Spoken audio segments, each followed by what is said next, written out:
Okay, we're going to be coming up shortly. President Biden says he's committed to keeping U.S. troops in Afghanistan until every American is evacuated, even if that means maintaining a military presence there beyond his August 31st deadline for withdrawal. We still have to hear from the CDC and the FDA about booster shots, but that's considered a formality. Health officials say you should get a booster.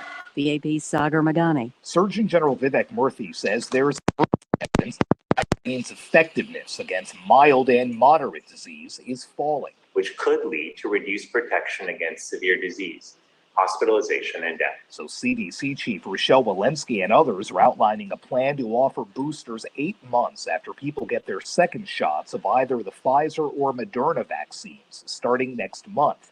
Plans are still in the works for those who got the Johnson & Johnson vaccine. A powerful roadside bomb exploded in Pakistan this morning among a procession of Shiite Muslims, killing at least 3, more than 50 wounded. This is AP News.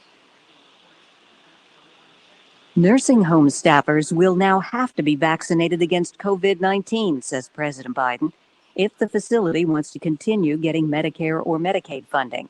Here's the AP's Mike Gracia with the latest on this story. In a bid to prevent a second wave of COVID-19 from sweeping through nursing homes, President Biden announces pending new requirements for workers at those facilities. If you work in a nursing home and serve people on Medicare or Medicaid, you will also be required to get vaccinated. The vaccination regulation officially being issued by the Centers for Medicare and Medicaid Services could take effect as early as next month. The staff vaccination will be a requirement. All right, Reverend. Remain eligible for federal Medicare and Medicaid. Ready to come up? Just make sure you're out by about 6:18. Look at your clock, okay? Data shows hundreds of thousands of nursing home workers are not vaccinated. Mike Gracia, Washington. And I'm Rita Foley, AP News. This is 8:20 a.m. WCPT Willow Springs and streaming worldwide at WCPT820.com. We are Chicago's progressive talk, where facts matter. Okay. Now you. Hey, Linda. Hey, Andre. Hey, Natalie. Glenn, missed you, girl. Paula, my girl, how y'all? How y'all? We've got a lot to talk about today. David Swanson from War is a Lie, Worlds Without War. He's going to be with us today. David Masiocha will be with us. We're talking about Afghanistan.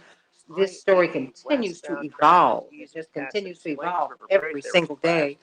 As we looked at President Biden's remarks yesterday. Just a whole lot going on, everybody, right? Behind delay start at Stevenson. It's 16 minutes from 95th to downtown. Stevenson ramped to the inbound stuff.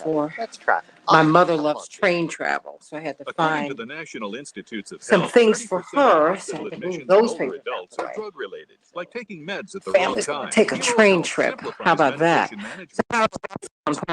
In the mic. 10 different pills.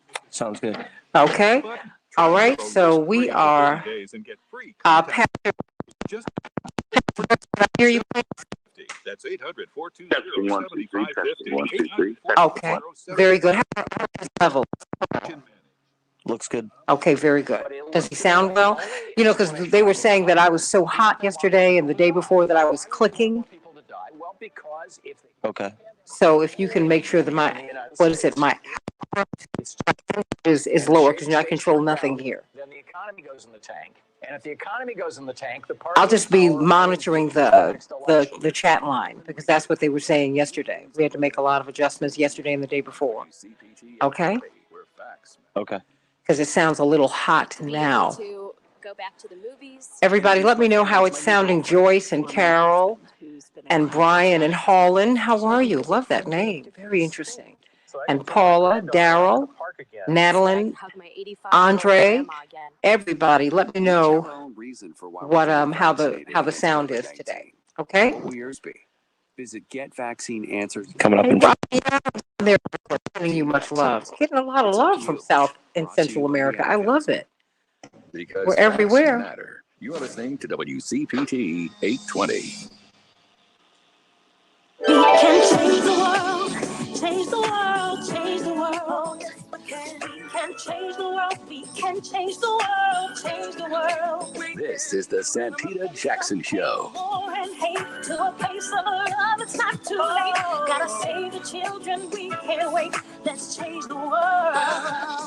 Yes, we can change the world. I'm Santita Jackson. Welcome to the Santita Jackson Show. It's Thursday, August 19th. 2021. Can you believe it's August 19th? Can you believe we're this deep into August? It's almost September, but we're still in August, everybody. I'm holding on to this summer as long as I can. I'm Santita Jackson, coming to you from the nation's largest progressive talk radio station, AM 950, WCPT. And 950 radio in Minneapolis, St. Paul, my brothers and sisters to the north. And I want you to meet my morning stars, the Santita Jackson Morning Stars, over on the Santita Jackson and Friends page. And morning stars Raphael and Brian and Andre and Joyce and Paula and Michael Ann. These are my first morning stars, Paula and Michael Ann. Everybody, please like and share. Like and share, okay? Paula, please like and share. And Paul, you said there's good sound, but I'm cracking just a little in parts. Okay. He's going to bring it down just a little bit so it won't be so hot. But always let us know. Thank you so much, Raphael. Alma Carmelita, always doing so many wonderful things. And happy birthday to President Clinton. All right. I love it. I love it. Love it, love it, love it. Happy birthday to President Bill Clinton. And let's talk today about Afghanistan. We've got a lot to talk about, David Massiosha will be with us, David Swanson.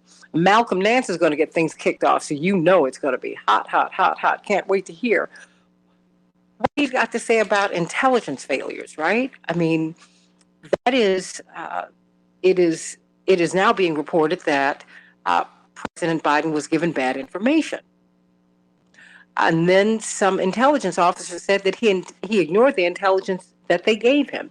What's the deal? Well, no one has more experience in the intelligence community than Malcolm Nance. So he's going to be with us at the bottom of the hour. He will be with us at the bottom of the hour, letting us know what his thoughts are and what his experience tells him about what has happened in Afghanistan. I mean, we want to know what's happened. The president told us yesterday that about 65,000 more persons, Americans and Arabs, have to be removed, have to be evacuated. How will that happen by August 31st? Wow. So we got a lot to talk about today. Did you know we have like 22 tons of Afghanistan's gold in our vaults in the United States? That's interesting to me. Very interesting. I want you to think about that for a minute while we're trying to get our people out. You know, we have something that they want back. And they have some people we want back. I don't know. I'm just saying it's something to think about. Think about. You said it sounds good, but we're going to work on that. Thank you so much. Always let us know, because we are here to serve you. So we have a lot to talk about. Questions for Dr. Deborah Verholden about boosters. There's a lot of blowback about that. Can't wait to talk with her about that. We'll be brief, but we're going to be talking with Malcolm Nance. He'll get things kicked off as we talk about Afghanistan at the bottom of this half hour. Everybody, in Chicago, we're going to have a high of 82 degrees, but it sure is muggy. I can feel it. Mostly sunny. Minneapolis, St. Paul, 91 degrees, mostly sunny. The Dow fell 382 points, but they've been breaking records, everybody. The NASDAQ fell 130 points, and the S&P 500 went down 47 points. In Major League Baseball, the Twins were triumphant over Cleveland, 8-7.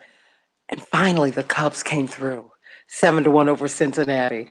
And the White Sox, well, they're on a roll, 3-2 over the A's, everybody. Well, let's get to some of these headlines, everybody. Some of the headlines. Afghanistan, countries are still racing to evacuate their citizens from Afghanistan and potentially accommodate an influx of Afghan refugees fleeing the Taliban rule or government, everybody. Air carriers from the United States, Pakistan, and other countries have helped to fly hundreds of people to safety. Desperate Afghans, according to the CNN report, and their families are still crowding the airport in the capital city, even as the State Department is saying that we cannot guarantee safe passage to the airport. How is that going to work? I'm going to ask Malcolm Nance in our panels about that today. U.S. troops will remain in Afghanistan until all American citizens are evacuated. That is what President Biden told George Stephanopoulos of ABC News.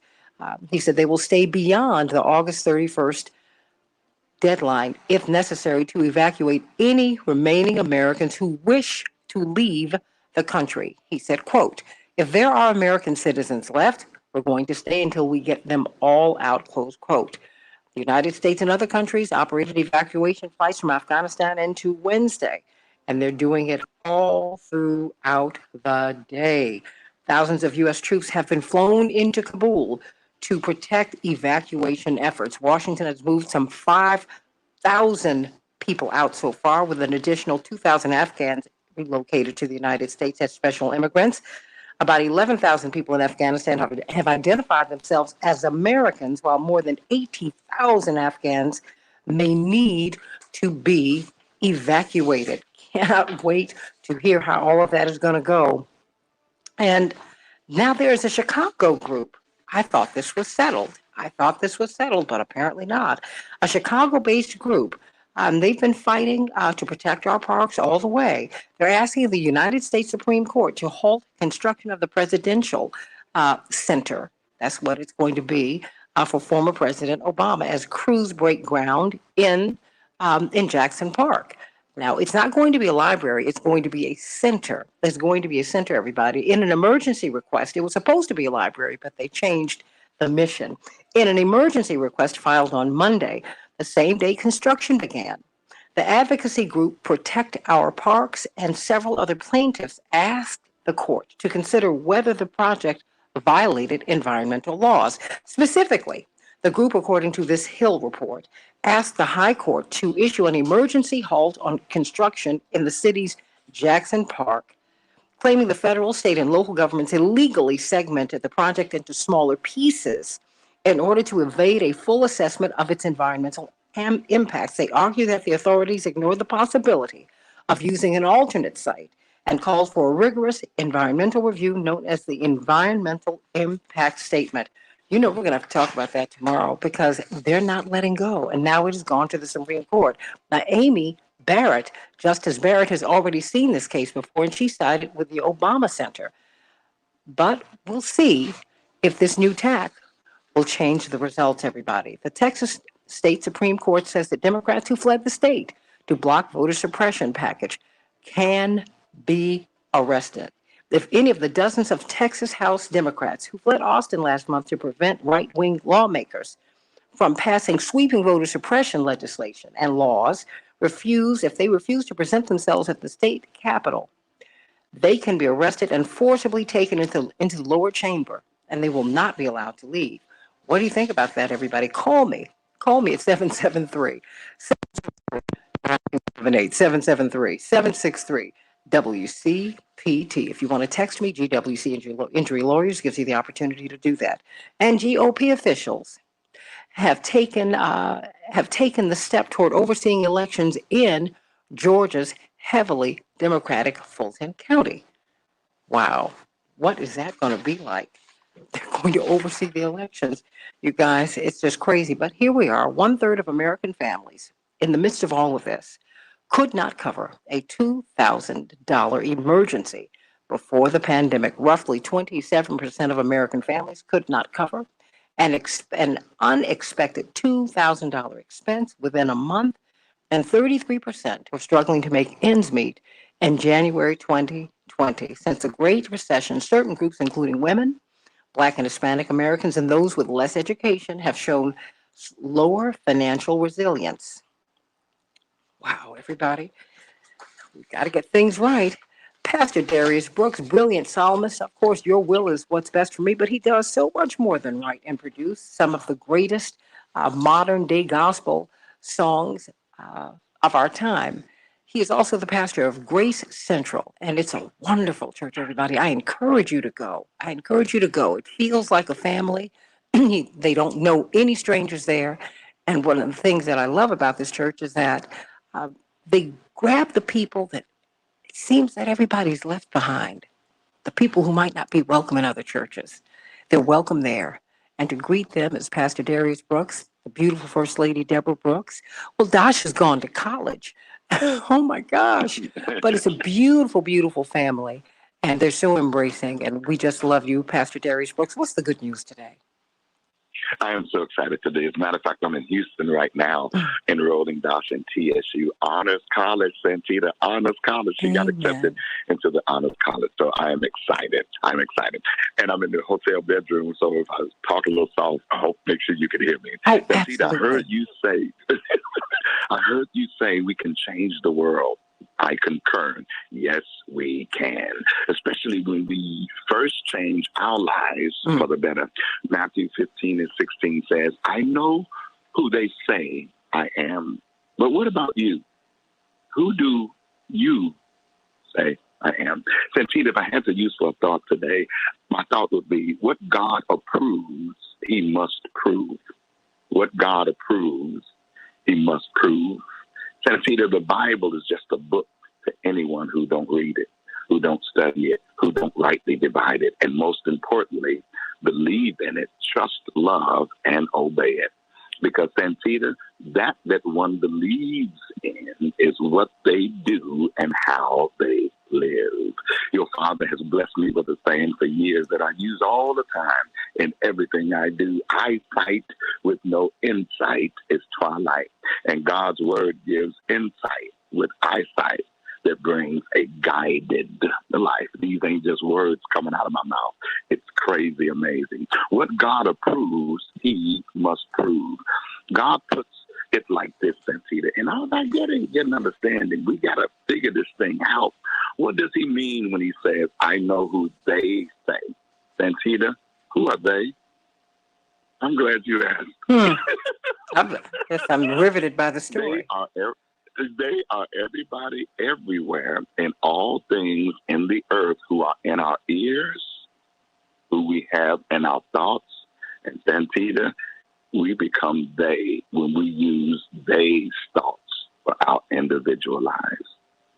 If we become a they is who and what we put in our hearts, and they're not supposed to be in there. The word of God says, thy word have I hid in our hearts, so we might not sin against God's promises for our lives. Santita, sin was never a problem with God.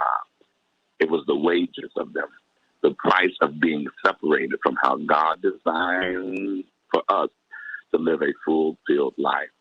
It's put in jeopardy when we use they's thoughts and their ways. Putting people, places, and things before God presents a spiritual death, which simply means in our lives, for real, we have no spiritual GPS that's designed to get us where we want to be. God knows outside of his word, decisions and choices are worldly, and they only bring undesirable results. I got to go. There's sometimes mother, fathers, brothers, sisters, relatives, comrades, constituents, business partners, teachers, preachers, not a criticism, just an observation. Ain't scared of nobody, ain't hating on nobody. But Santita, when we put God's word properly in its place, the Lord's Prayer is our Savior. Santita and Darius, whose voices are you hearing? Use God's word for your direction. He's a wonderful counselor, a mighty God. What God approves, he must prove. And he'll prove you if you don't use they. Amen. Pastor Darius Brooks, your will is what's best for me. I thank you for that today. I love you. And please give Deborah and my God baby Dasha my love. I'm so proud of this young lady and so proud of you. Me too. I mean, one day you'll have to come on and share your journey with us because you talk about having seen this grace, but having been covered in grace and having moved into amazing grace. That girl, I'll shout right here. That is your life. That is your life. And I just want to thank God for you today and the powerful witness. And as my father said, he chose well. And so did you. Give the First Lady my love. We're not talking about how we threw popcorn on you at your date. We saw Darius. We said, what? My mother said, I know he's serious because I see this young lady. I love it. She so did. She sure did. Like she told you and Deborah that night. We love it. And it's been 20 years, yes?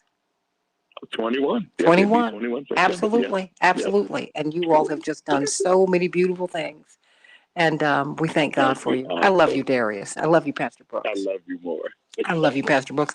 We've got Dr. Deborah Holden on with us, someone who you need to get out to your church to talk to our children. You could do it on a Zoom call.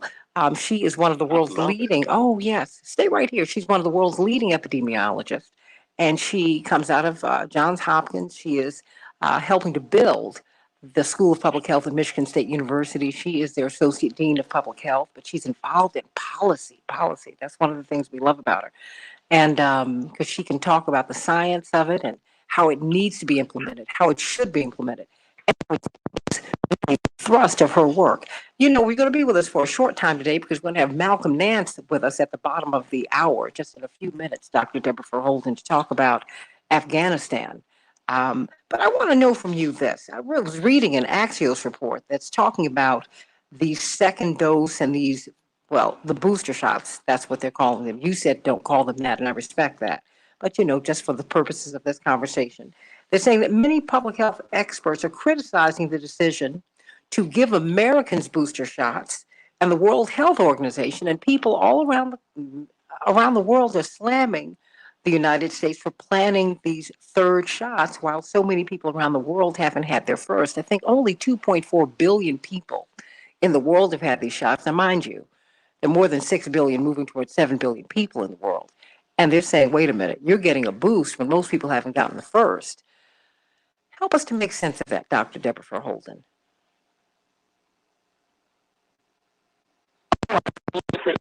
And good morning. Mm-hmm. That's a whole different issue around global stewardship. You know, just think back to when the vaccine rolled out here, even in the U.S., and we had all of that tremendous inequity in who was able to get it. We had clear eligibility criteria. You had to be in a care facility or above this age or a frontline healthcare worker. But we watched all these people who weren't eligible jockey to the front of the line. We watched people come outside of their neighborhoods into underserved communities where the vaccines were placed so that the people who needed it the most and the people who were most impacted would have access. And people came right into their neighborhoods and still pushed their way to the front of the line. So we've had inequity in the nation, we've had inequity within community, and we still have tremendous inequity globally. And I've raised this issue before with the notion of vaccines starting to expire, with the notion of all of the waste that we have, whether it be the daily waste because the vaccines are mixed up. What comes in the vial isn't ready to go. Those vaccines have to be mixed up, the Moderna and the Pfizer, and then you have to administer them by the end of the day. So we've got waste, right? We've got people dying across the world and people here throwing vaccine in the trash now. And potentially with this issue around vaccines expiring, we're going to have this vital resource being thrown in the trash en masse. So the issue of global equity is one that we continue to face and have not addressed. And I think shame on us. We have this resource and we should be good stewards of it. Now, as it relates to this booster, and like I said, it is a booster. The reason I call it the third shot is because some people have gotten the misinformation or the misunderstanding that they can just get the booster. Like, I don't have to get the vaccine. I'll just wait and get the booster. And that's not how it works. The booster is just that. It's a boost to the original vaccine dose that you got. And so since we only have it right now for the 2-shot Pfizer and Moderna, that's why I've been asking people to refer to it as the third shot, so people don't get mistaken into thinking I can just get the one booster and be okay. To get the full protection, you have to get your original doses, and then you also have to get the booster. So there is a global problem, because in fact there are many, many people throughout the world who deserve access to the vaccine, who've never been presented with an opportunity to get it. And now we've got many places, mostly the more economically strong countries, will be putting a third shot in the arms of their citizens, when globally a bunch of people have never even had an opportunity to get one shot. So it's a problem. What would you recommend? What is going to happen with these vaccines that expire? I mean, like leading up to the expiration date, like a week prior to the expiration date. Will there be a push in the United States, as we're seeing, for people to get vaccine shots? Or do you think that, hey, a lot of people haven't gotten them, we should just get them overseas to underserved countries? Is that going to happen? What's happening here? Because Maria makes the point that President Biden stated, and he has put out millions of vaccines, but you got billions of people in the world. And she said, are we still the guardians of the earth? Well, to whomever much is given, much is required. What's going to happen? I 100% believe that. Yeah. I believe that. And again, this is not new, by the way. So we saw this with the AIDS pandemic when, countries that needed it the most, the cost for these AIDS treatments and AIDS medications were so cost prohibitive for so many countries. The people who needed it the most couldn't get it. Every part of the world doesn't have potable drinking water. Yeah. Like this issue of, global inequity and those, with the resources, hoarding the resources is not a new one. This is not a new one. Again, go back to Pastor Tisha. COVID is the snitch here. COVID is just telling the story on us that already existed. This issue of global inequity and the superpowers not being good stewards of resources. Now, remember, most countries in Africa have a baked-in, built-in natural resource, whether it be the coffee beans, whether it be diamonds, whether it be some, special crop. They all have some rich natural resource that is, that we want overrepresented in their country.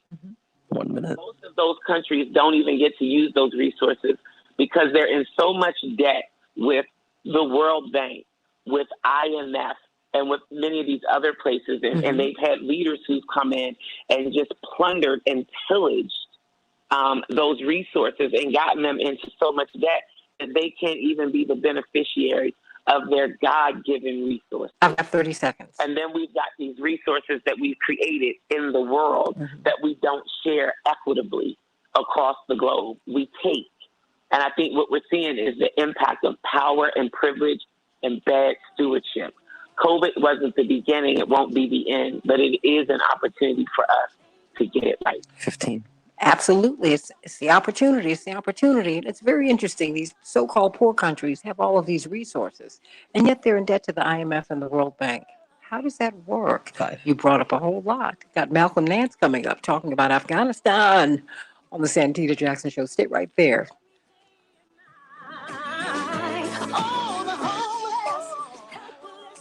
I need you to speak to Paula Garcini Zipser. She's one of my original morning stars. She said her daughter's going to a wedding tomorrow. She said she guesses that she will wear a mask. The mask mandates start tomorrow. I think so. Should her daughter wear a mask at this wedding? What should her daughter do? Can you give her any advice, Dr. Deb? Say that again. Paula's daughter is going to a wedding tomorrow. And she said she guesses she will wear a mask. Has she been vaccinated, Paula? I'm assuming that she has been. What should she do? Should she wear a mask? Absolutely. You know how many people got contracted COVID at weddings? Okay. You know how many brides? I know a story of a bride who had symptoms, didn't tell anybody, hugged every single person at the wedding, did a receiving line, hugged everybody at the wedding. Almost 2/3 of her wedding guests contracted COVID. And then those people, how I found out about it is a woman I did an interview with was her sorority sister. She got it, and then the woman brought it home and gave it to her husband, and her husband died. No, what? Yes, people don't understand this stuff is real. Yes, you should not only wear a mask, but avoid the close contact and a lot of the stuff that people normally do at weddings. Hold on, she said her daughter is fully vaxxed. And hug everybody. So she shouldn't go through a receiving line and hug everybody. Absolutely not. I'm just saying, she's asking. No, that would be the equivalent of going through the. You imagine if I had a sprayer and was just spraying COVID on people. You go through a receiving line. That is just such an unnecessary risk. People just have to, and literally, I understand. People are like, we're doing our wedding with da-da-da. Okay, great, but just put those basic precautions in place. And then the individual people there need to put those precautions in place. And honestly, I don't know that I would go to a wedding if it was indoors and unmasked. If it's indoors, people need to be masked. If it's outdoors and there's distance, that's a slightly different scenario. I would probably still personally choose to wear a mask. But I know I do, but you know, Pastor Vicki Johnson, who's with us every week, she has services are outdoors, and they're 30 minutes. When you see her, she's very, very fastidious. When you see, she's always been just gorgeous and very, very. Everything's in the right place. And she would have a service like that, and they are physically distanced from each other. And once the service is done, they are out. So I'm going to send you much love. I'm going to call you a little bit later today because I have a couple of things I want to go over with you so we can. Because a lot of people had a lot of questions, and they have even more questions, and I want them to be able to ask them of you. But I love you, Dr. Deb. Yeah. Is India here yet? We're on the baby watch. Everybody wants to know. Baby watch. Not only is India not here, when India comes, you better know you're going to be the first. When we go to the hospital, when she's about 7-8 centimeters and it's clear we are having a baby, I'm going to just go ahead and make that short list right now. You better. Of people to immediately notify. I literally was online this morning ordering little baby turbans. Because, they got to wear the little hats to keep their temperature in. Oh, absolutely. But I said, I want my baby to have a little turban, with the little knot in with Mr. Nance. And take print, too. I said, my baby's going to be laced out. I want her getting her self-expression on through her clothes and her hats and all that even now. Oh, my gosh. No baby yet, but soon. I love it. I love it. I love it. I love it. I love you, Dr. Deb. Oh. Coming back in 20 seconds. And I love you, Malcolm Nance. How are you? Good morning, Santita. I want to see them baby pictures. Oh, she is about to have her first grandbaby. And that'll be fun. All of us are waiting for the baby to get here. So stay right now. We're all waiting. And everybody's waiting for you. Okay, well, let me ruin everyone's day. Change the world, change the world. We can change the world, we can change the world, change the world. This is the Santita Jackson Show. War and hate to a place of love, it's not too late. Gotta save the children, we can't wait. Let's change the world. Oh, welcome to the Santita Jackson Show. Thursday, August 19th, 2021. We're talking about Afghanistan today. I am Santita Jackson. You're listening to WCPT 820, the nation's largest progressive talk radio station, and AM 950 radio, the voice of progressive Minnesota. Meet my morning stars over here on the Santita Jackson and Friends page. Everybody, like and share. Daryl, please like and share. Carissa, like and share. Meddy, like and share, like and share. Michael Ann and Paula, they said they are waiting for you. Michael Ann said, I'm ready to hear Malcolm. He always scares me. He says the things no one else is saying. I got to hear him. Everybody is waiting for this brilliant intelligence expert, New York Times best-selling author, truth teller, the author of The Plot to Destroy America, everybody. And you've got some headlines that I want you to respond to because you have decades.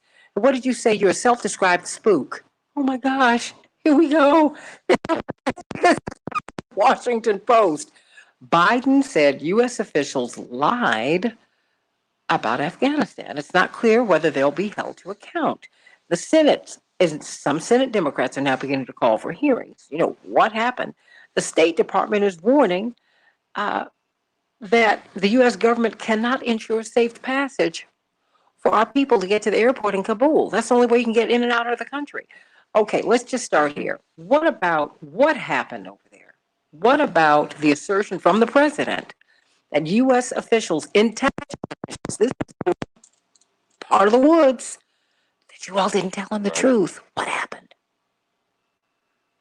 Well, I don't think the president was specifically talking about U.S. intelligence officials. I think he was talking about the years and years of military leadership that were in Afghanistan, talking about the capacity of the Afghan army to do their job. First, let's stipulate a few things, right? The Afghan army did fight. over the last 20 years. They've lost over 44,000 men. Mm-hmm. That's almost a 20-to-1 ratio of Afghan to U.S. killed and wounded. So they did fight. What we should have known, and what I knew when I was there 20 years ago, was that they will fight with our support. We're not the first people to have ever been in Afghanistan. The British went there in 1839 and were disastrously slaughtered in 1842. They've created an Afghan force to fight with them. They also ran. They did it again in the 1890s. The Russians did it in the 1980s. They created an Afghan army that collapsed when the Russians withdrew and turned into warlords and fighting factions. And now in this particular one has a factor that I don't think that the U.S. government or that this current administration would have fathomed. I wouldn't have fathomed it, but I would have considered it. That is that when Donald Trump cut his secret deal with the Taliban and concluded it in January 2002, he had cut the Afghan government out of those negotiations until he had signed his secret deal with the Taliban, right? And essentially, Trump just wanted all U.S. forces out of Afghanistan and wanted the Taliban to have no attacks on U.S. service members in the run-up to the 2020 election. That was it. That's all he asked for from the Taliban. The Taliban, in exchange, asked them for 5,000 prisoners who are being held in Afghanistan, including the man that today has become the new leader of the Islamic Emirate of Afghanistan, which is their hardest core fighters, right? These guys are in prison. So all they were doing was trading lessons learned and providing and creating a management base for a future armed forces or a future government. So by doing that, against the wishes of the government of Afghanistan, they sealed the fate of Afghanistan. Afghans know what's up. When you cut a deal with the largest insurgent terrorist force in the region, they know they're going to get slaughtered. So what they did was they started cutting secret deals. And the secret deals were being done at the presidential level, the governor level, down to the provincial chief, and right down to the tribes and individual families. And the Taliban, they didn't even have to take over these provinces. All they had to do was show up with a few guys, claim that they were there, and once U.S. forces left, they just went to the governor's offices and took over each province nominally, sometimes with a few men. So the government didn't collapse. The army didn't collapse. The army transitioned to the Taliban.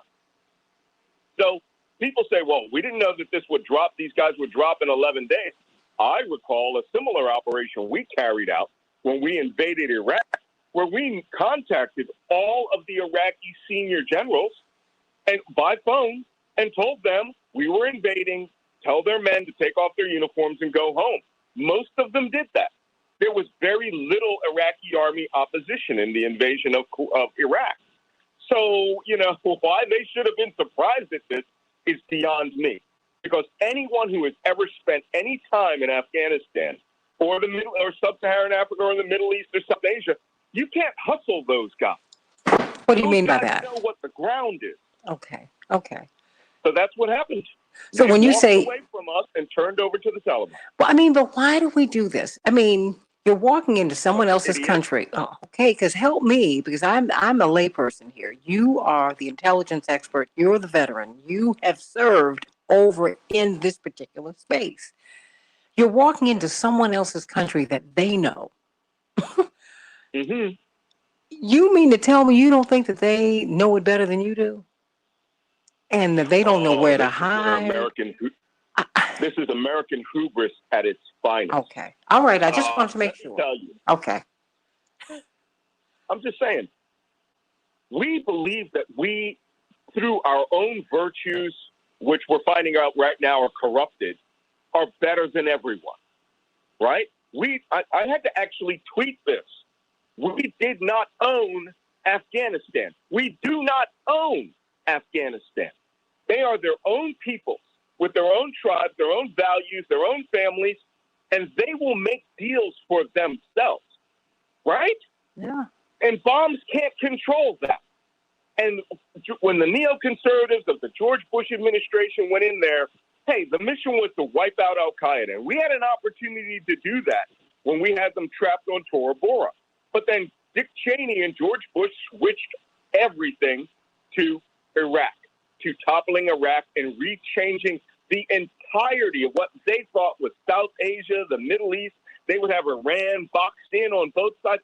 These people are just idiots.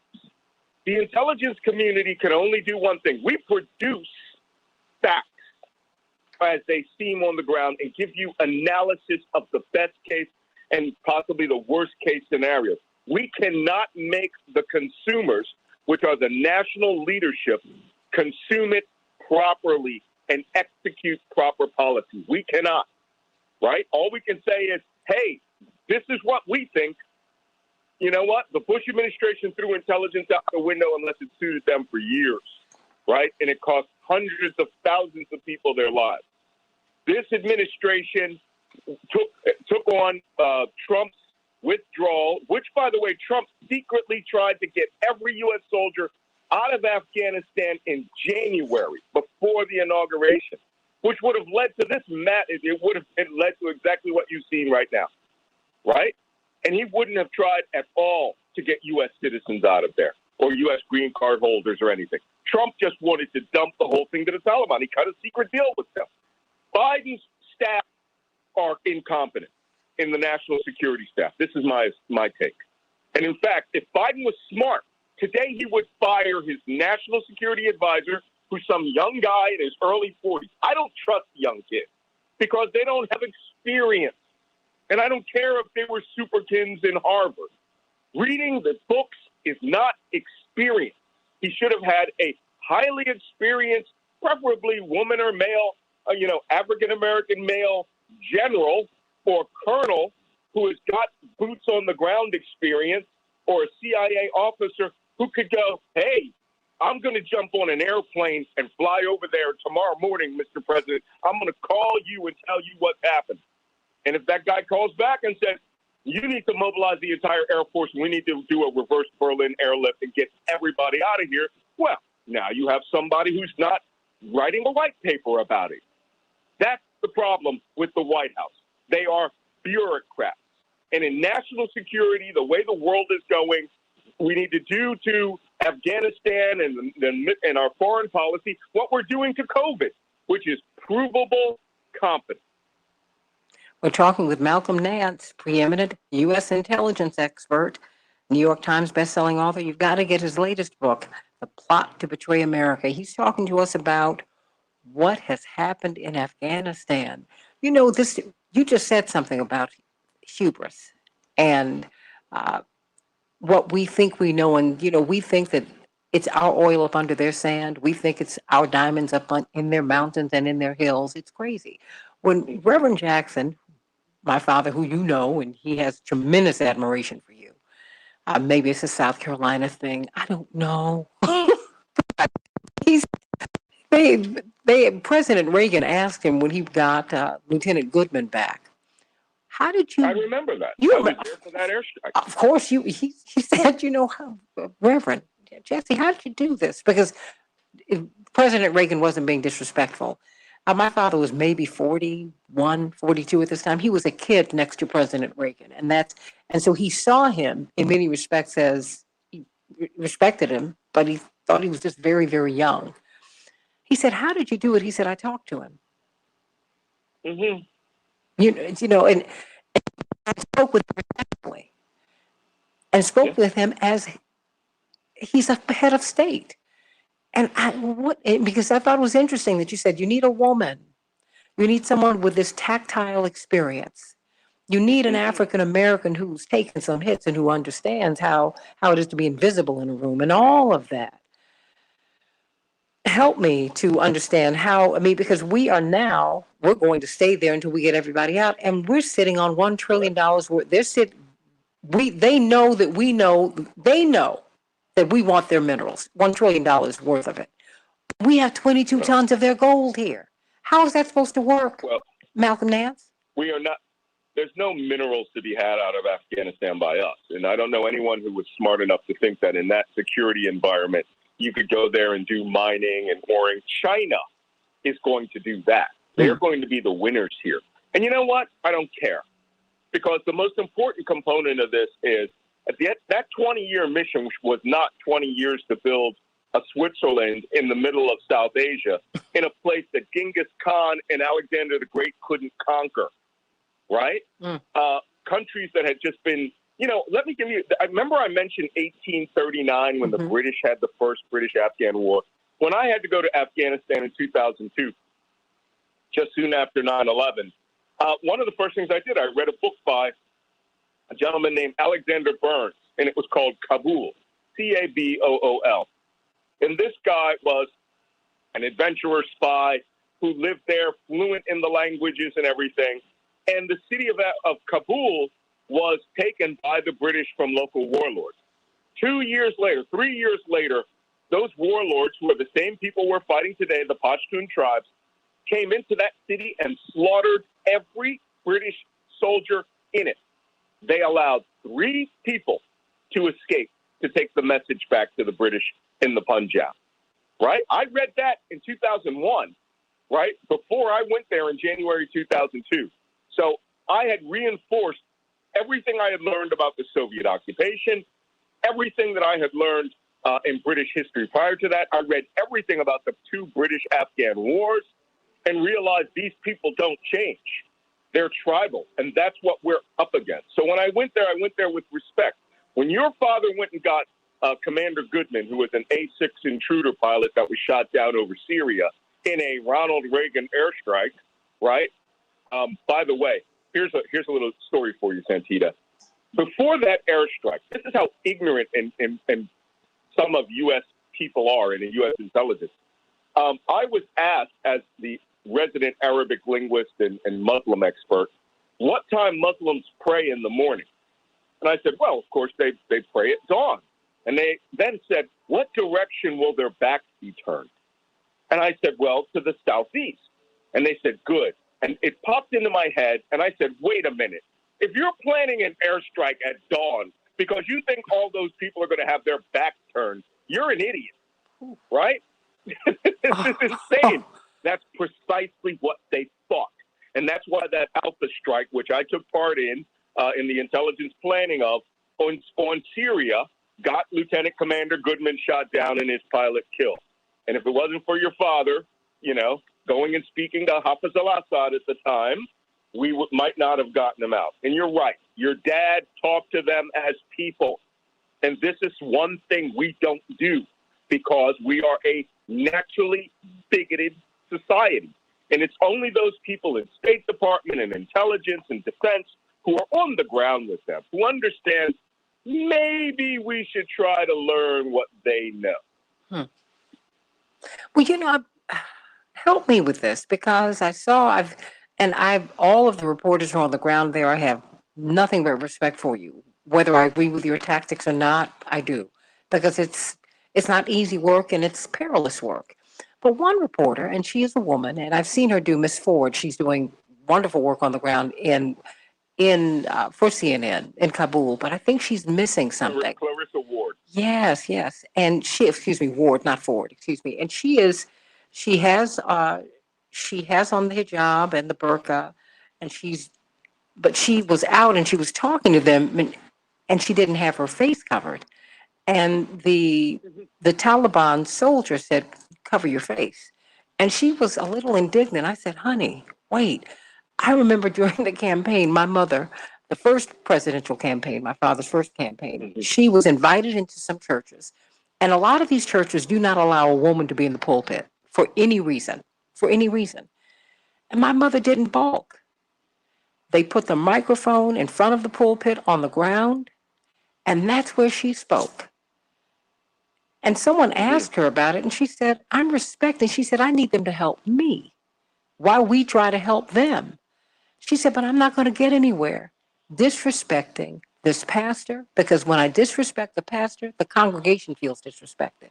I made a huge mistake. You've got to respect how people do what they do. How is it that we're missing that? Because, again, we are... No, look, I've been on Bill Maher, and I got to give mad respect to you, okay? when you debate an idiot. Oh, But getting back to this, and that person was very disrespectful because his whole thing is to try to put words into your mouth and then get his 2 million followers on Twitter and Facebook which are hardcore right-wing racists. I've received some horrible things from those people this week. But try to get them to get this, aha, I got a liberal moment. Well, I got some bad news for you. I was conservative for most of my life, but a Colin Powell type conservative, hard on national security, liberal on social things. And now Colin Powell and I are categorized as hardcore left wing. Okay, that works for me. But we are also people who have empathy and sympathy and can also have compassion and understanding for people on the other side of the world. One of the operations I was on, the first operation I was on in Afghanistan, I was asked to meet with this imam. And the guy didn't know who I was. He saw a black man who appeared to be a Muslim, and he asked me to read the Quran with him.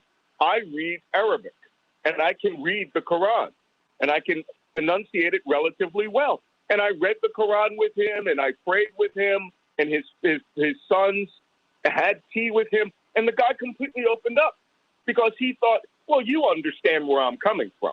Whereas 5th Group or 7th Group Special Forces comes blazing through with guns and, people who weren't from his tribe and just ignored him and drove right on by.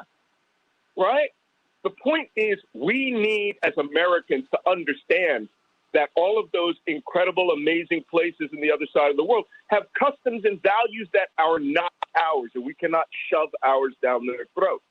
And if we had had more, instead of hiring Afghan interpreters, I would have had all those interpreters teaching Dari and Farsi and Pashto to our soldiers individually, right? But no, we have to speak English, and those guys have to translate for us. That did not work out well in the end. Now we have to evacuate all of them and their families, and we owe that to them. I mean, 65,000 people, that's what the president said yesterday. A lot out. A lot?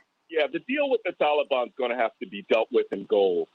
That's all they speak. The Taliban this time around are less warlords. The leader who we just released, who's going to become the Emir, or that's called the Prince, by the way, the Emir of the Islamic Emirate of Afghanistan, which is what it's going back to.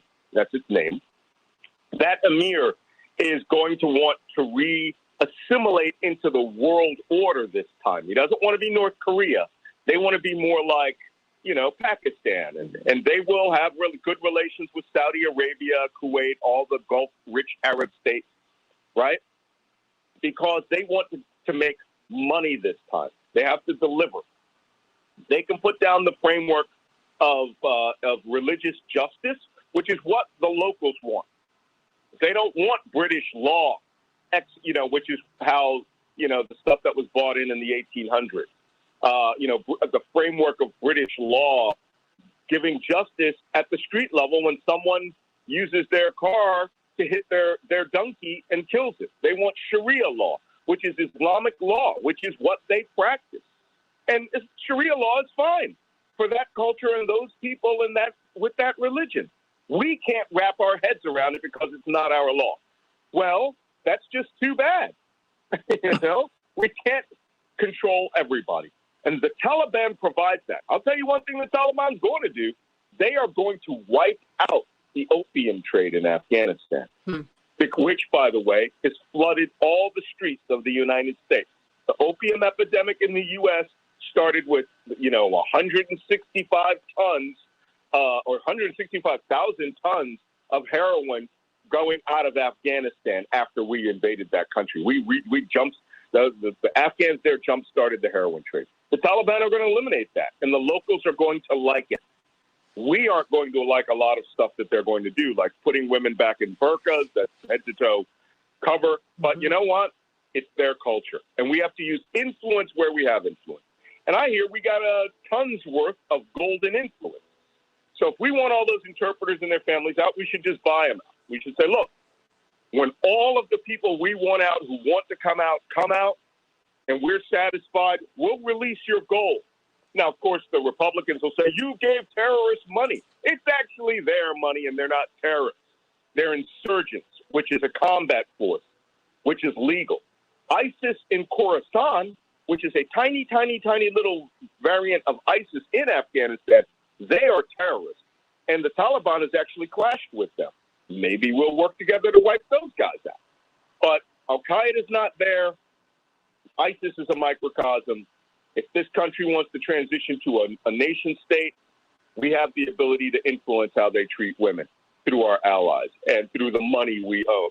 But if we want to be bigoted about it, we will lose all influence over there, and we may have a bigger national security problem. I've got one more minute. It belongs to you. Mm-hmm. Okay, well, you know what? I hope the listeners who are listening to this, number one, I hope you're all vaccinated. I'm getting driven crazy with the African-American community not getting vaccinated. Get vaccinated. All right, number two, teach your kids to learn other cultures. I don't mean, the difference between Illinois and Wisconsin. I mean, get them to travel. Get them a passport. Paris round trip from Chicago is $500, right? Mm-hmm. Learn what the other side of the world is like, okay? And by the way, we're not Nubians. We're from West Africa. Okay, that's Sudan. That's another misperception I'm constantly running into. So that's all I can say. No, look, you talk about a paradigm shifter. That's what you've done today, helping us to understand that there are other people in the world. My godmother, God rest her soul, Andre, my brother beloved here on one of my morning stars, we share a godmother, so we're god brother and god sister. She said, remember, 1 minute. God loves Iraqis too. God loves people in Africa. She just went through this whole thing. She said, remember, God's going to work it out. God doesn't just love Americans. God loves everybody. And we should too. And we should respect everybody. Carmelita said, preach, Malcolm Nance, preach. I think my father, if he's listening right now, is going to tell him he needs to go get his license and just go on and preach. We love it. We love you, everybody. The Plot to Destroy America. You should get Malcolm Nance's books.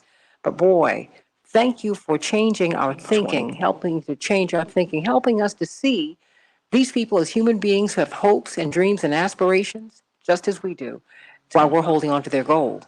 You got a point. Malcolm Nance, everybody. And thank you for being so open to being on the show. We just love you, Malcolm Nance. Santita, call me anytime. Always. I do.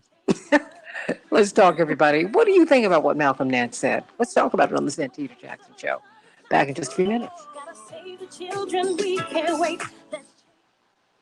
Wow. Is Malcolm Nance still there? Or did he hang up? He just hung up. Okay. All right. Thank you so much. Well, everybody, wow, what a treat was that today. Michelle. I just think we need to let people do what they do. We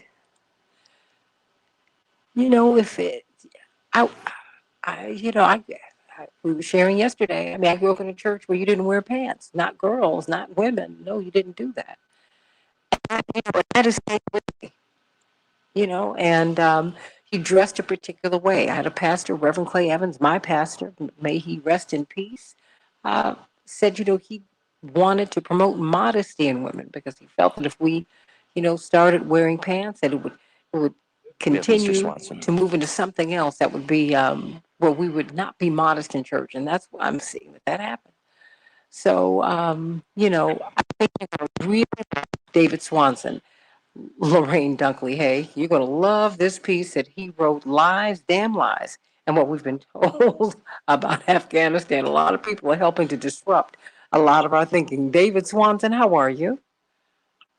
I'm great. Santita, how are you? It's great hearing your voice. You're going to be joined by David Massiotra from Salon, but we want you to set the table for us to help us to understand the lies, the damn lies, and what we've been told about Afghanistan. We just had Malcolm Nance on, who helped us to understand how, we're so arrogant, the hubris, not understanding people and their cultures, not talking to them, talking at them.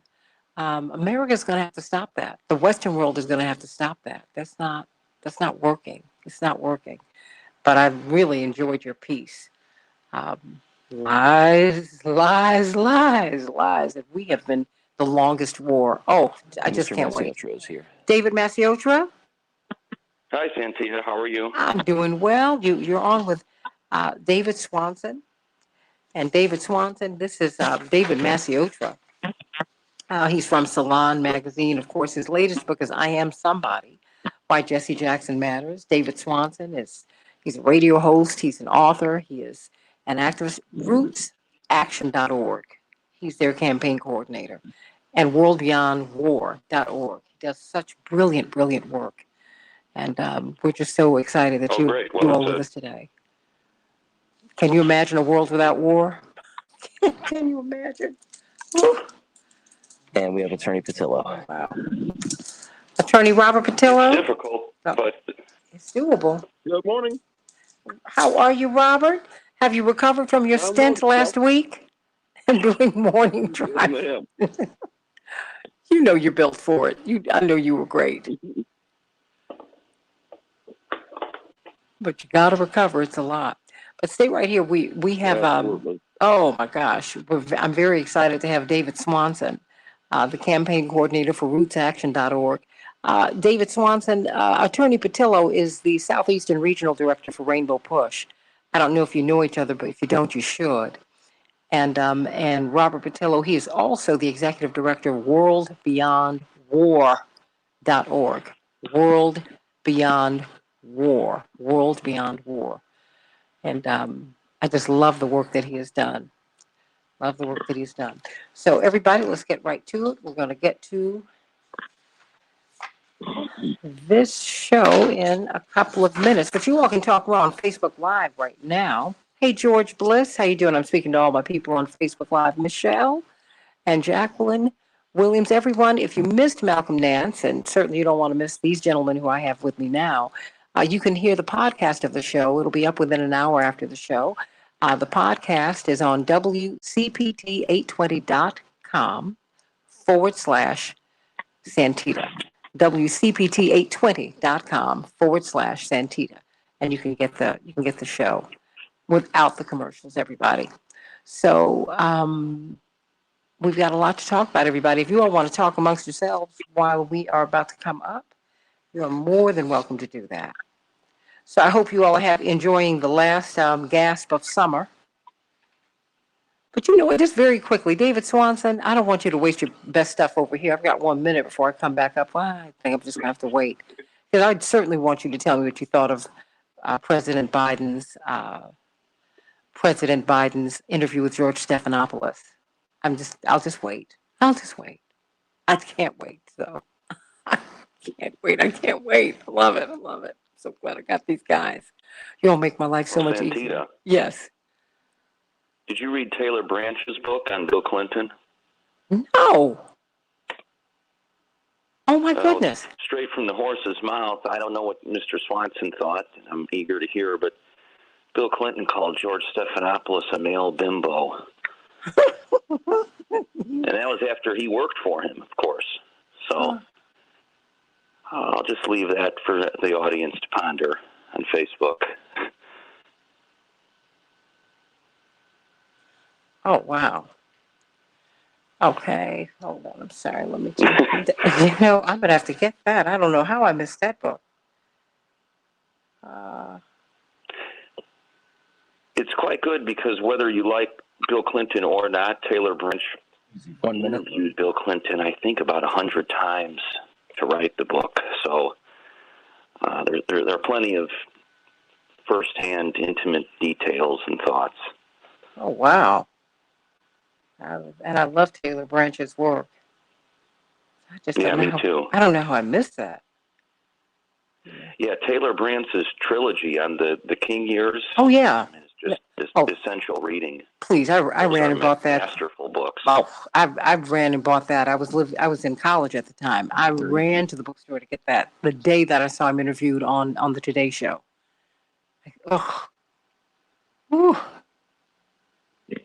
Just wonderful. I think I plowed through that book Yes. several hundred pages through the weekend. I couldn't drop it. Yeah, it's one of those. Yeah. Impossible to put down. Yeah. Well, he writes history as, he writes it almost as a mystery, It's just, Right. it's really, and it's so literary. Stay right there. Change the world, change the world. Yes, we can change the world. We can change the world, change the world. This is the Santita Jackson Show. War and hate to a place of love. It's not too late. Gotta save the children. We can't wait. Let's change the world. Welcome back to the Santita Jackson Show. It's Thursday, August 19th, 2021. I'm Santita Jackson, coming to you from WCPT 820, the nation's largest progressive talk radio station at AM 950 Radio, the voice of progressive Minnesota. Please meet my morning stars over here on the Santita Jackson and Friends page, Santita Jackson and Friends. We're also streaming on YouTube on the Santita Jackson Show channel. Please like and subscribe there. And I'm on LinkedIn. I'm on Twitter at Santita J, WCPT 820. We're streaming on their Facebook page.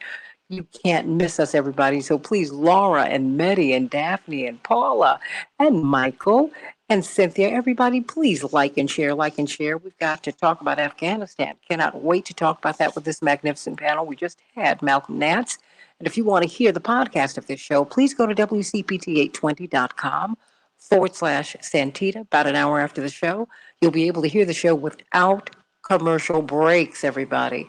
Let's get to some of these headlines. Chicago will have a high of 82 degrees. It will be mostly sunny. Minneapolis, St. Paul, 91 degrees, mostly sunny. The Dow was down 382 points. The NASDAQ was down 130 points. The S&P 500 down 47 points. In Major League Baseball, the Twins were triumphant over Cleveland 8-7. The Cubs finally came through 7-1 over Cincinnati, and the White Sox beat the A's 3-2, everybody. The U.S. COVID hospitalization rates have now hit record highs for all age groups under 50. The most affected groups are 30 to 39, children under 18. Hospitalizations for all of these groups are 30% above their previous peak, according to CDC data, everybody. Hurricane Grace is expected to hit Mexico this morning after sweeping through the Caribbean as a tropical storm. Of course, they drenched Haiti right after the 7.2 earthquake that's killed more than 2,000 people and displaced thousands upon thousands of others, everybody. What about this? Chicago group is asking the Supreme Court to block the Obama Center construction. Well, it's going to be a library. Now it's going to be the Obama Center, but it's going to really help you to understand not just the president's work, but it'll be a place, they're hoping it'll be like a youth center where they can gather a lot of young people. Well, a Chicago-based group, the group Protect Our Parks, is asking the United States Supreme Court to halt construction of this presidential center for former President Obama as the crews break ground in Jackson Park right now, everybody. It's an emergency request filed on Monday, the same day construction began just this week. And they've asked the court to consider whether the project violated environmental law. Specifically, the group asked the High Court to issue an emergency halt on construction in the city's famed Jackson Park. Actually, it's supposed to be a protected site in the United States, claiming that federal, state, and local governments illegally segmented the project into smaller pieces in order to evade a full assessment of its environmental impacts. We'll be talking about more of that on the Santita Jackson Show. GOP officials have taken a step toward overseeing elections in Georgia's heavily Democratic Fulton County. What will that look like? And the Texas Supreme Court has decreed that these Texas Democrats who fled the state last month so that they would deny a quorum to the Republicans who wanted to vote in voter suppression laws. Well, they now say that the Democrats who fled the state, who now have gone back home, can be arrested, everybody. They can be arrested. And, well, things keep on chugging along. You need to know this. Things were not that great before the pandemic hit, everybody. 1/3 of American families could not cover a $2,000 emergency before the pandemic. Last night, we saw President Biden talk about, well, what's happening in Afghanistan. And he said U.S. troops will remain in Afghanistan until all American citizens are evacuated. He said, quote, if there are American citizens left, we're going to stay until we get them all out. As many people are wondering, what happened with the intelligence? Well, what really happened with all of this anyway? Have we really been told the truth about what happened in Afghanistan? Why we've been there? Do we even know why we were there? And what about the men and the women, primarily the men who helped the American forces while they were there? Are we going to be able to get them out? How long will it take? Will we stay beyond August 31st, which is the deadline? If we stay beyond the deadline, how will that work? Biden said U.S. officials didn't tell the truth about Afghanistan. What really happened? Well, you know what? I came across a very interesting piece because I think we need to sing from the same sheet of music and understand what we're looking at, everybody.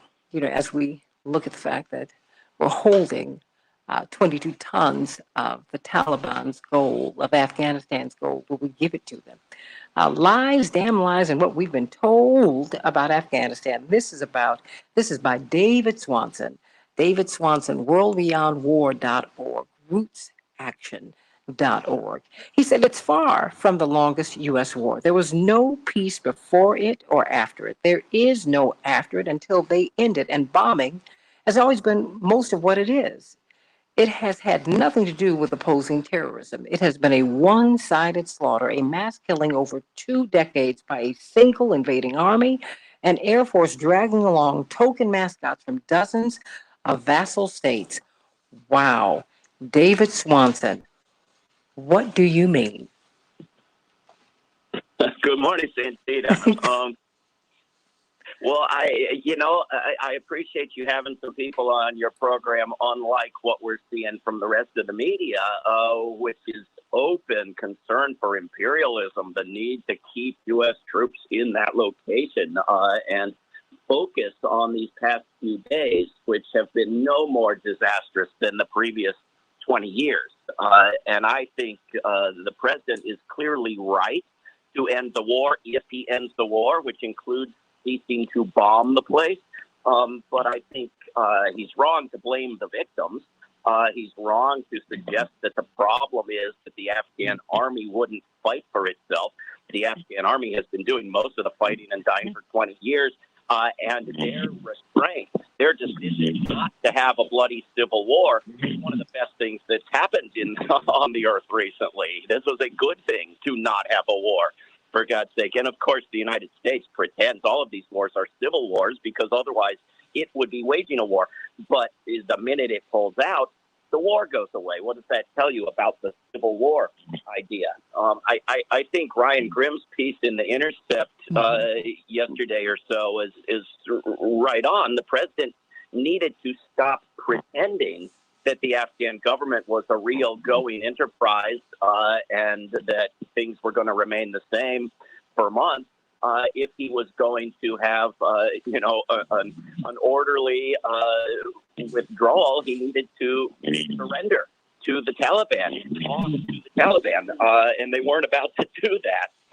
So I also think it's outrageous for the president and every single media outlet to be suggesting that the U.S. deaths are the only deaths here when we're talking about fewer than 4,000 plus, maybe as many as double that in suicides, compared to 2 to 4 million Afghans. And I can talk about where that estimate comes from.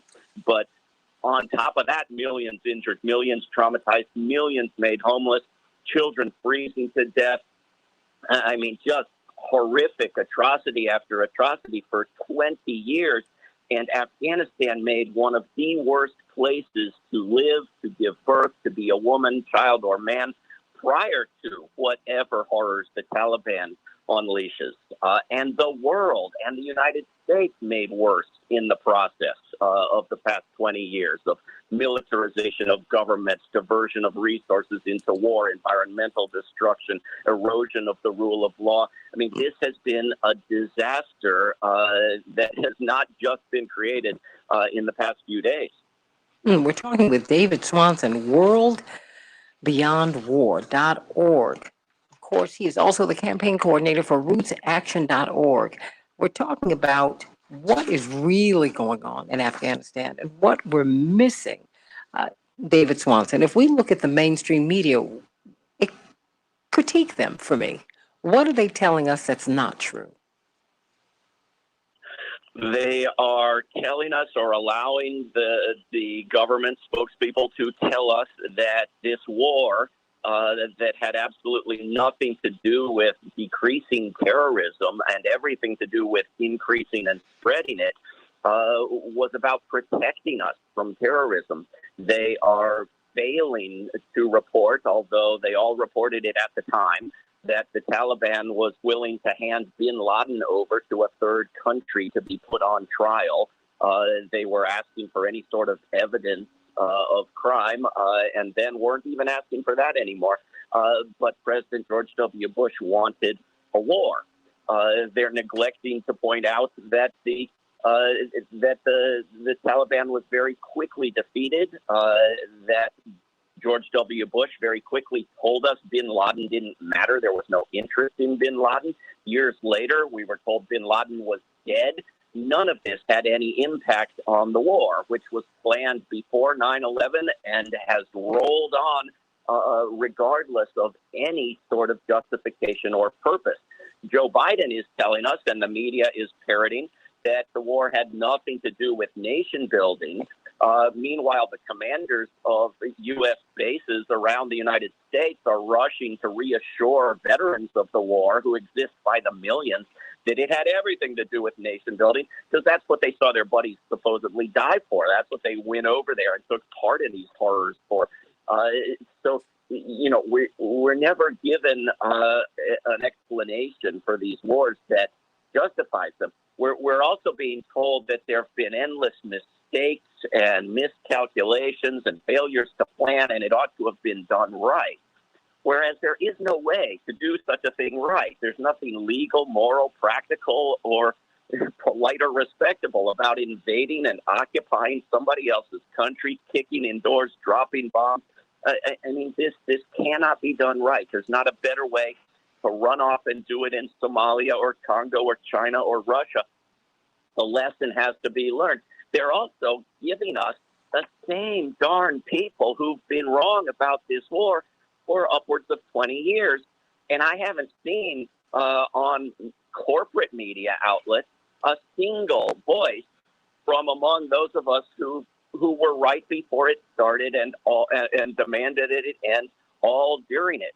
I don't know how much airtime Congresswoman Barbara Lee has been getting, but she's, of course, the only member of the U.S. Congress who voted, again, authorizing not just this war, but dozens of wars over the past 20 years with this vague authorization for the use of military force.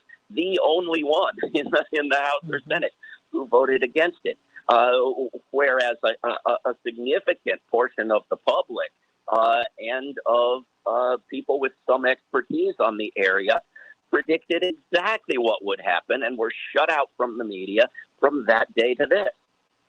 We're talking with David Swanson, brilliant author, activist, campaign director for rootsaction.org, worldbeyondwar.org. He is their executive director, and he has a wonderful piece that I have posted on my Facebook page, and I've put it out on Twitter. Lies, damn lies, and what we've been told about Afghanistan. He's helping to set the record straight so that we can know what we're walking into. David Masiotra, your thoughts?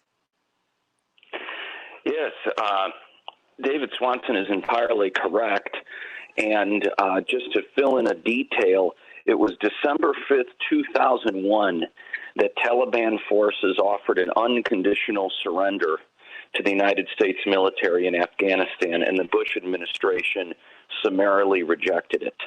So Swanson, he summarized it all so eloquently, but he's entirely correct that any reason that followed to justify this illegal invasion and occupation of Afghanistan is deceitful nonsense.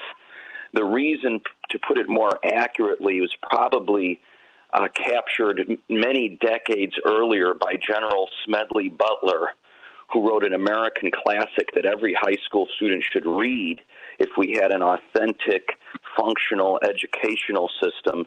And the title of that book is War is a Racket. This war increased the profits by the trillions for various defense contractors and related industries. The stock price increased in some cases by percentiles in the thousands for these companies. And yet, simultaneously, the United States government spent $2 billion in Afghanistan, $2 billion to enrich defense contractors and the military-industrial complex while we're killing and maiming generations of Afghans who didn't ask us to invade their country, who didn't ask us to bombard their country with airstrikes. And $2 trillion not spent here at home in a country where 30,000 people die every single year for lack of health care. In a country where there are children in Flint, Michigan who will have permanent brain damage because of lead poisoning in the water supply system. Now, Mr. Swanson mentioned Barbara Lee. I was going to do so, but he captured it perfectly. You were kind enough to mention my book, I Am Somebody, Why Jesse Jackson Matters, earlier. Jesse Jackson on CNN and in a speech to Harvard University in September of 2001 advocated for a strategy of diplomatic pressure and moral appeal as an alternative to war. For his trouble, the American Council of Trustees and Alumni, a powerful and influential organization founded by Senator Joe Lieberman, placed Jesse Jackson's name on a list which encouraged other universities to ban him from speaking on campus. And many universities cooperated. That was the climate of the time in late 2001, 2002, going into 2003 when we invaded Iraq. And yet, as Mr. Swanson said, I see no apologies to leaders and activists in the anti-war movement who over the past 2 decades have enjoyed nothing but vindication. We should be building statues to people like Barbara Lee instead of ignoring their wisdom, ignoring their insight, ignoring their prescient. And I hope that we learn from them moving forward. Otherwise, we'll have another war and another mass fatality event of our own making. When you listen to the pundits, have we learned anything, David? No, clearly not. It's an affirmation of the great Gore Vidal's statement that we live in the United States of amnesia. Now, even that's a little too kind because not everyone has forgotten. So, for example, on CNN, I actually saw an interview on this particular situation in Afghanistan with Paul Wolfowitz. Paul Wolfowitz, one of the architects of the war crime, the invasion and occupation of Iraq. Paul Wolfowitz, who, according to the Downing Street memo, told British leadership, we are fixing the intelligence to match the policy. So Paul Wolfowitz, who either lied about everything or got everything wrong, and thousands of people, millions of people died as a result, he's on CNN offering his expert opinion, whereas, again, Barbara Lee, who was the only member of Congress to get the issue correct, is apparently banished from television. I haven't seen Jesse Jackson on television. I haven't seen David Swanson on television. So we're certainly not going to learn if we listen to the mainstream media who continually trot out unpaid spokespeople for the Department of the Defense and offer them as objective witnesses and experts. And David Swanson, these are people who got it wrong. I mean, and they continue to get it wrong. The pundits never predict accurate where presidential elections are going to go. I mean, they did that when Harold Washington became mayor in Chicago. The big pundits in Chicago, they were so wrong. But you know what they missed, David Swanson and David Masiotra and Attorney Patillo? People in schools, they didn't know about the voter registration. And I don't think we understand the people of Afghanistan. We do not understand them at all, David Swanson. Not at all. And I don't think that we care to. I've got 2 minutes before break. Your thoughts? Absolutely right. And the people of Afghanistan, the United States sees them as ideological creatures. Either they're loyal to freedom and Washington or they're loyal to the Taliban. And so you spend 20 years making eternal enemies, whereas the Taliban sees them as exactly what they are, people of convenience and self-defense who will side with whichever lunatics are waving guns nearest to their houses. And switch sides rapidly, just as they all just did in the past few days. And if you don't understand that the capital doesn't control the provinces, and the provinces are full of people without this sort of ideology who've never heard of 9/11, much less took part in it, and you're out to make permanent enemies and kill them and imprison them and torture them, you're going to go from bad to worse over a period of 20 years, not just over the past few days.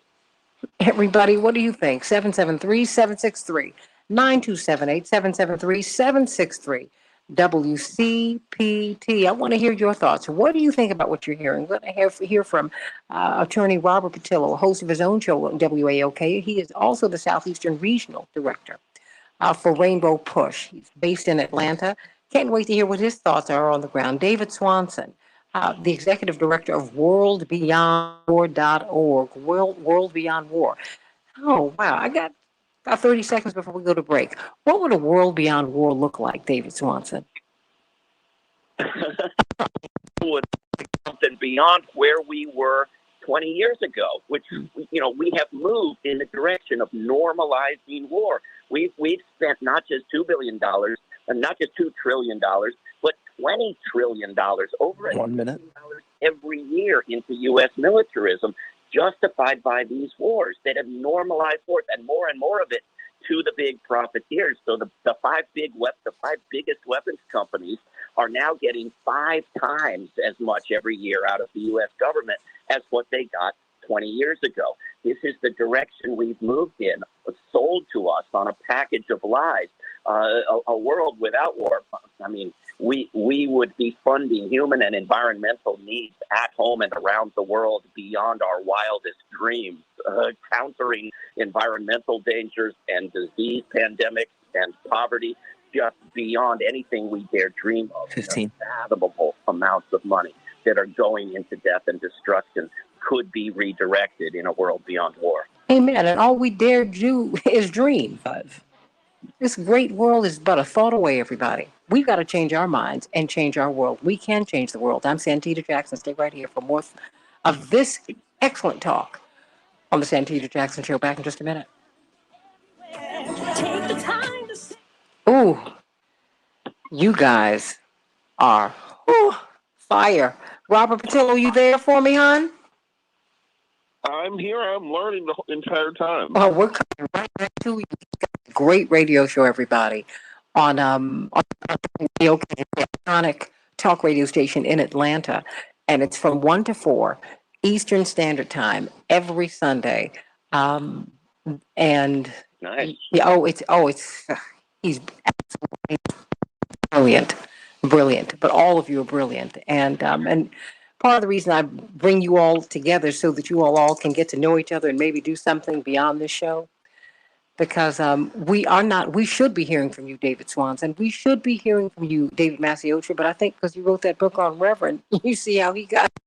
They wouldn't let him speak at many major universities after 2001. Oh, but I'm used to that. Yeah, all for saying we shouldn't go to war. Yeah. Imagine the insanity of that. Yeah. Unacceptable. But that's what they did to Dr. King. And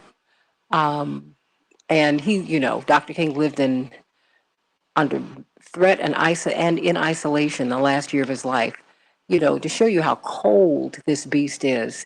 April 4th, 1967, just after 6 p.m., he gave his anti-Vietnam War speech at Riverside Church. April 4th, 1968, a year to the day, to the moment, just after 6 p.m., he was killed on the balcony in Memphis, Tennessee. I've never felt that that was a coincidence. Never. As long as he... It seems very unlikely. Oh, please, very unlikely. Yeah, very unlikely. The kind of harassment that he endured. I mean, my parents could never really talked about it because it was just too painful. But now they just break down into tears because they had to come out and they had to keep on working, because the way they killed Dr. King. And it wasn't just. Oh, I'm sorry. No, go on. I'm sorry. It wasn't just the crazies, right? It was the liberals. It was the mainstream. Right. It was everybody. How dare he get out of his lane? That's right. Well, he couldn't get in a black church. That's part of the reason people loved our pastor, Reverend Clay Evans, so much, because he would let him speak from his pulpit here in Chicago. But then Mayor Daley, Richard J. Daley, refused to let him finish building his church. And he was the biggest black preacher in Chicago at the time, the most popular. And he was building, if you can believe it, more than 50 years ago, a sanctuary that seated more than 1,500 people. They stopped the construction, and we would have to walk past rusting beams for about 5 or 6 years. No one would lend him any money. And this is a man who had more than 10,000 members. These people, this is a lot. Well, just stay right there, everybody. There's a whole lot. Everybody is just caught up in what you all are saying today. If you all want to call in, you're more than welcome to, but I understand it's like they're teaching us today. 773-763-9278, 773-763-9278. David Swanson, David Mastiota, and attorney Robert Patillo. Wow. You all have blessed us this morning. Stay right there. 30.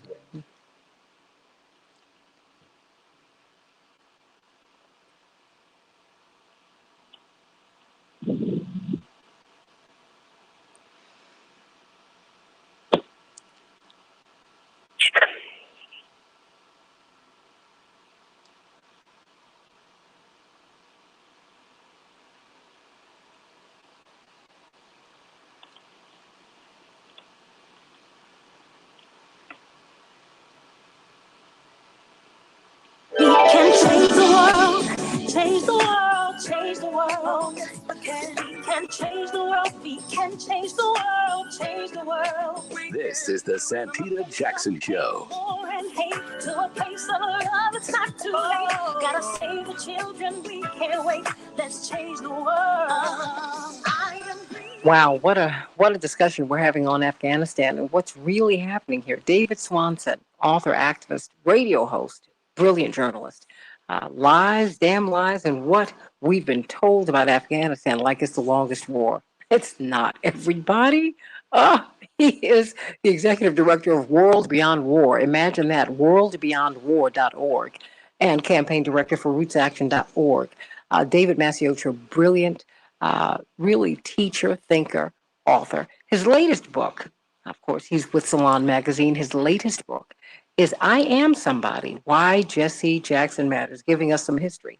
When Reverend Jackson spoke out against the war, the invasion of Iraq in 2001, he was banned from many of the most prestigious colleges. That was meant to starve him out, so he wouldn't be able to speak on those campuses. Thank you, Joe Lieberman. You led that effort. Attorney Robert Patillo, the Southeastern Regional Director, of Rainbow Push, based in Atlanta, radio host on his own show on WAOK. It's absolutely brilliant. I encourage you to listen on Sunday afternoons, 1 to 4 Eastern Standard Time. Attorney Robert Patillo, why don't you respond? Tell us what you think about what's happening in Iraq and respond to what you've heard. Well, it's interesting because I'm taken back to my junior year of high school. I was in this Evans first period homeroom class. And this is back before there was a lot of internet and those kinds of things. So someone came into the classroom and whispered in her ear. And then she told the class there had been a horrible accident in New York, that a plane had hit a building. And so me and another student went to the AV lab. We wheeled one of those big TVs over that we used to have back then, plugged it in for the whole class to kind of see what was going on. And then that's when the second plane hit the towers.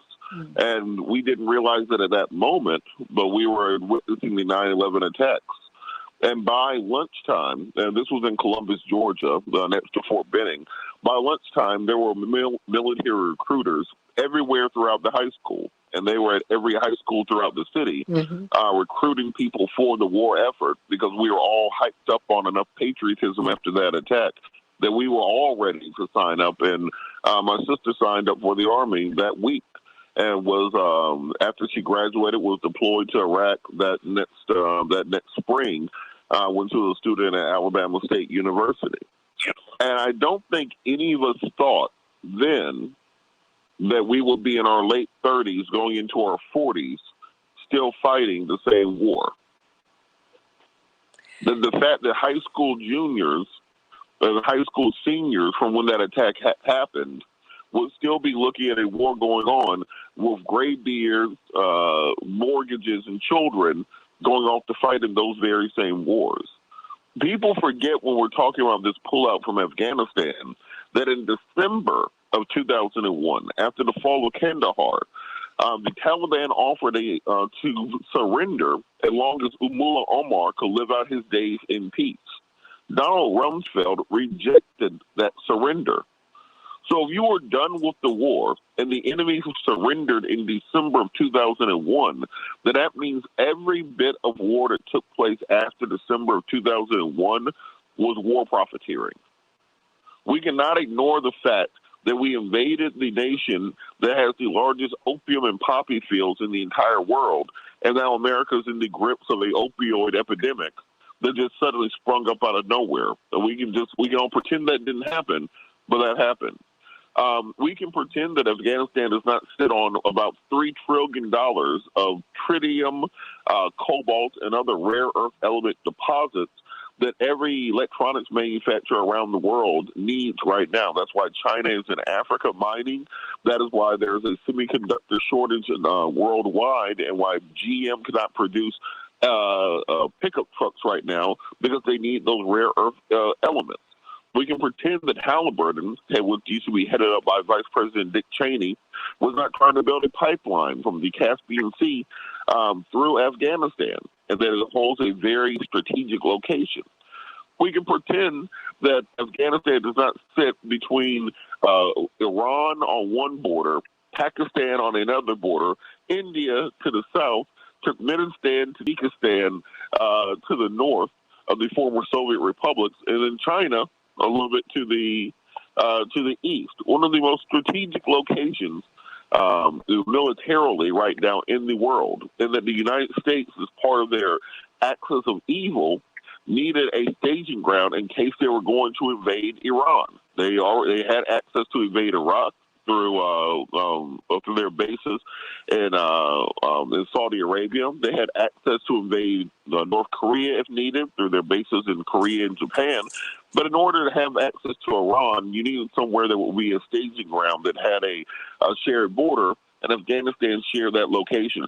So what I want people to understand is that entire decade that we were having these questions about patriotism versus being part of the anti-war movement, that we were having these conversations about whether or not you supported the troops or if you wanted to bring them home, that was all propaganda. That was all nonsense. What it was really about was propping up corporations, propping up industries, propping up the people who made, for every $1 trillion that we spend as a nation in Afghanistan, these corporations, the military and war profiteers made trillions of dollars off of the resources that they could exploit there. And any time that a country falls in 10 or 15 days, without gunshots, without bullets being fired, without bloodshed, the military literally lays down their weapons, changes uniforms, and joins the other team. You were not the good guy. Those are the liberators. How about that? that? The entire populace is celebrating in the streets when you leave. That if you look on foreign media, not American corporate media, but if you look on Al Jazeera, if you look on Reuters, if you look on many of their other networks, you'll see the Taliban had an ice cream party in Kabul. That they were playing soccer with children in the streets. That there were women, the ones who were supposed to be in theory there to protect, who are celebrating and crying at America leaving. We were the occupying force. We were the bad guys there. The people wanted us gone. That's the reason the country fell in a couple days. Stop. And the minute that the U.S. Stop. military was not there, Stop. that's why we saw the Stop. president hightail it out of town. Say that again. I think we need to understand that we're viewed as the occupiers. Help say it one more time. Sorry to interrupt you, but I had to. No, I understand. We were the bad guys. That is why the minute our military left, the president hopped on a plane. The president of Afghanistan hopped on a plane and got the hell out the country, and is in the UAE right now. That is the reason the rich and the elites in Afghanistan who have profited off of the U.S. occupation got the hell out the country. This is the reason the military laid down their arms and joined the Taliban, because that is the government by, of, and for the people there. And we have been holding those people back from the government they have wanted to have for over 20 years so we can exploit their resources. And we have to think about what happens going forward. Because if you are from a country where you've been occupied by the U.S. for 20 years, when tens of thousands of people have died, where you have been the victims of U.S. occupation for decades, and now the U.S. leaves millions of weapons, thousands of vehicles, and a lot of angry folks around, and has called you terrorists for the last 2 decades. Do you think everybody just goes back to saying, ho hum, I guess we're even now? Or do you think we have now opened up a can of worms that we will now be fighting against for the next 20 years? So when we look back and we talk about how the exit from Afghanistan went, we still need to be figuring out how we prosecute the people who got us into this war, and the people who continued this war, and the people who profited from this war. So as you said, when I see these Bush officials stumbling out on television, Ari Fleischer and Karl Rove, and even George Bush making statements, I'm trying to understand why the Hague hasn't cranked up the trials yet, because these are war criminals who profiteered and who killed hundreds of thousands, if not millions of people throughout Iraq and Afghanistan, ruined the lives of civilians, sacrificed U.S. soldiers just to line their pockets. And we're mad about how Joe Biden got us out of town. That's ridiculous. Hasty retreat, or was the haste, or did we have a hastened exit, David Swanson? I said we were chased out of there. Hastened, reckless, speedy exit after 20 years. Wow, I'm learning here too. Great, brilliant ideas I'm hearing on this show. I would point out that there's more than one bad guy, and there was a lot of serious, justified horror of the Taliban among people who didn't like the choice of the U.S. occupiers either. I mean, we think we get bad choices in a U.S. election between this horrible candidate and that one. Imagine having to choose between foreign occupiers who've been torturing and mutilating and urinating on corpses for 20 years and the Taliban, who were a horror show back in the 90s. Not good options for these people. We can hope that the Taliban turn out to be better, and that maybe some actually benign international influence could help the Taliban be better than they were back in the 90s. But we knew, and the Revolutionary Association of Women of Afghanistan have been saying for 20 years, this is going to be bad when it ends. It's going to be worse the longer it takes to end. So end it now. And finally, they've done so. You know, why is there no justice? Why is there no prosecution? Well, the International Criminal Court was investigating, had lined up all the evidence of endless crimes and atrocities by all parties, by the U.S., by its NATO partners, by the Afghan army, by the Taliban, and was ready to prosecute. But the U.S. has veto power. This is an international criminal court for Africans. You cannot prosecute people from wealthy, powerful countries in the international criminal court when the United Nations is set up with veto power for the worst war makers and weapons dealers on the planet. It doesn't work that way. And I thought, you know, I that was an incredible story about the recruiters coming in that very day, because I was in D.C. that day and I had a very different reaction. my reaction was, my God, this proves that all the stockpiles of weapons and aircraft carriers and armaments are absolutely useless. Let's, prosecute these crimes as other crimes have been prosecuted and start disarming.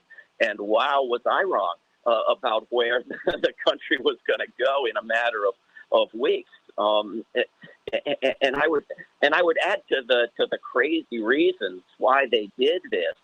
It was an excuse to attack Iraq from day one. Tony Blair would not commit the United Kingdom to a war on Iraq unless they first had a war on Afghanistan and kept it going.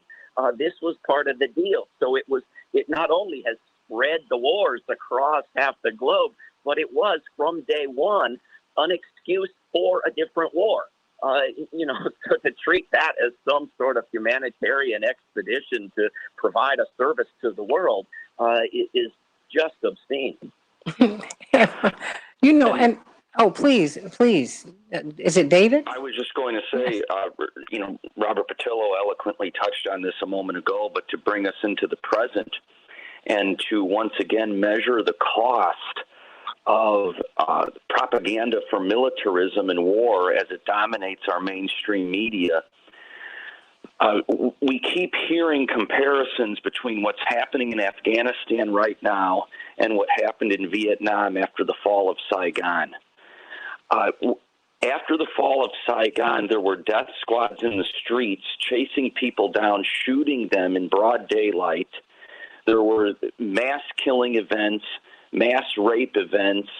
There was the deliberate arson of multiple villages throughout the country. As gruesome and grueling as those images in the airport were coming out of Kabul a few days ago, we're seeing nothing of the kind here. So the same people who wanted us to believe that we had to stay in Afghanistan for 20 years, otherwise we'd experience the apocalypse, the same people who wanted us to believe that Saddam Hussein had weapons of mass destruction and was somehow connected with the 9/11 attack, are the same people right now who want us to believe that Afghanistan has become the most chaotic, violent situation on the face of the planet. And there's simply hardly any evidence to support that conclusion. We are airlifting people out of Afghanistan every hour on the hour. So to act as if President Biden is the villain here so that the media can establish their bona fides of objectivity, we're just as hard on Biden as we were on Trump and so on and so forth, is rather insane and incoherent, but more to the point, it's dangerous because we aren't having the conversation we should have, which is, why did we go to war in the first place? After the Taliban offered an unconditional surrender in December of 2001, why was it rejected? And why did we stay another 20 years? Robert Patillo is right, just like the Marine Corps General Smedley Butler was right in the 1930s when he declared war as a racket. He said, I didn't spend my life defending the interests of the American people. I defended corporate America. And that's what we had in Afghanistan. That's what we had in Iraq. And if we don't shape and straighten up, that's what we'll have in the next war. It seems to me that we're looking at, hubris, right? We are holding 22 tons of their gold. And we need our people out. There's no discussion of that. We act as if we can just hold on to their gold and they're just going to let our people go. While the State Department is warning, they confirm that the U.S. government cannot ensure safe passage for people who want to get to the airport, for Americans and Afghan allies. They cannot guarantee them safe passage to the airport. Let me start with you, David Swanson. What do you make of all of that?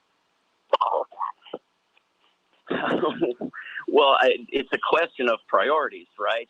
It would cost vastly less to do what needs to be done now. And it's not just the U.S., but countries in Europe and around the world that should be throwing open their borders than, a week of this war that's gone on for 20 years.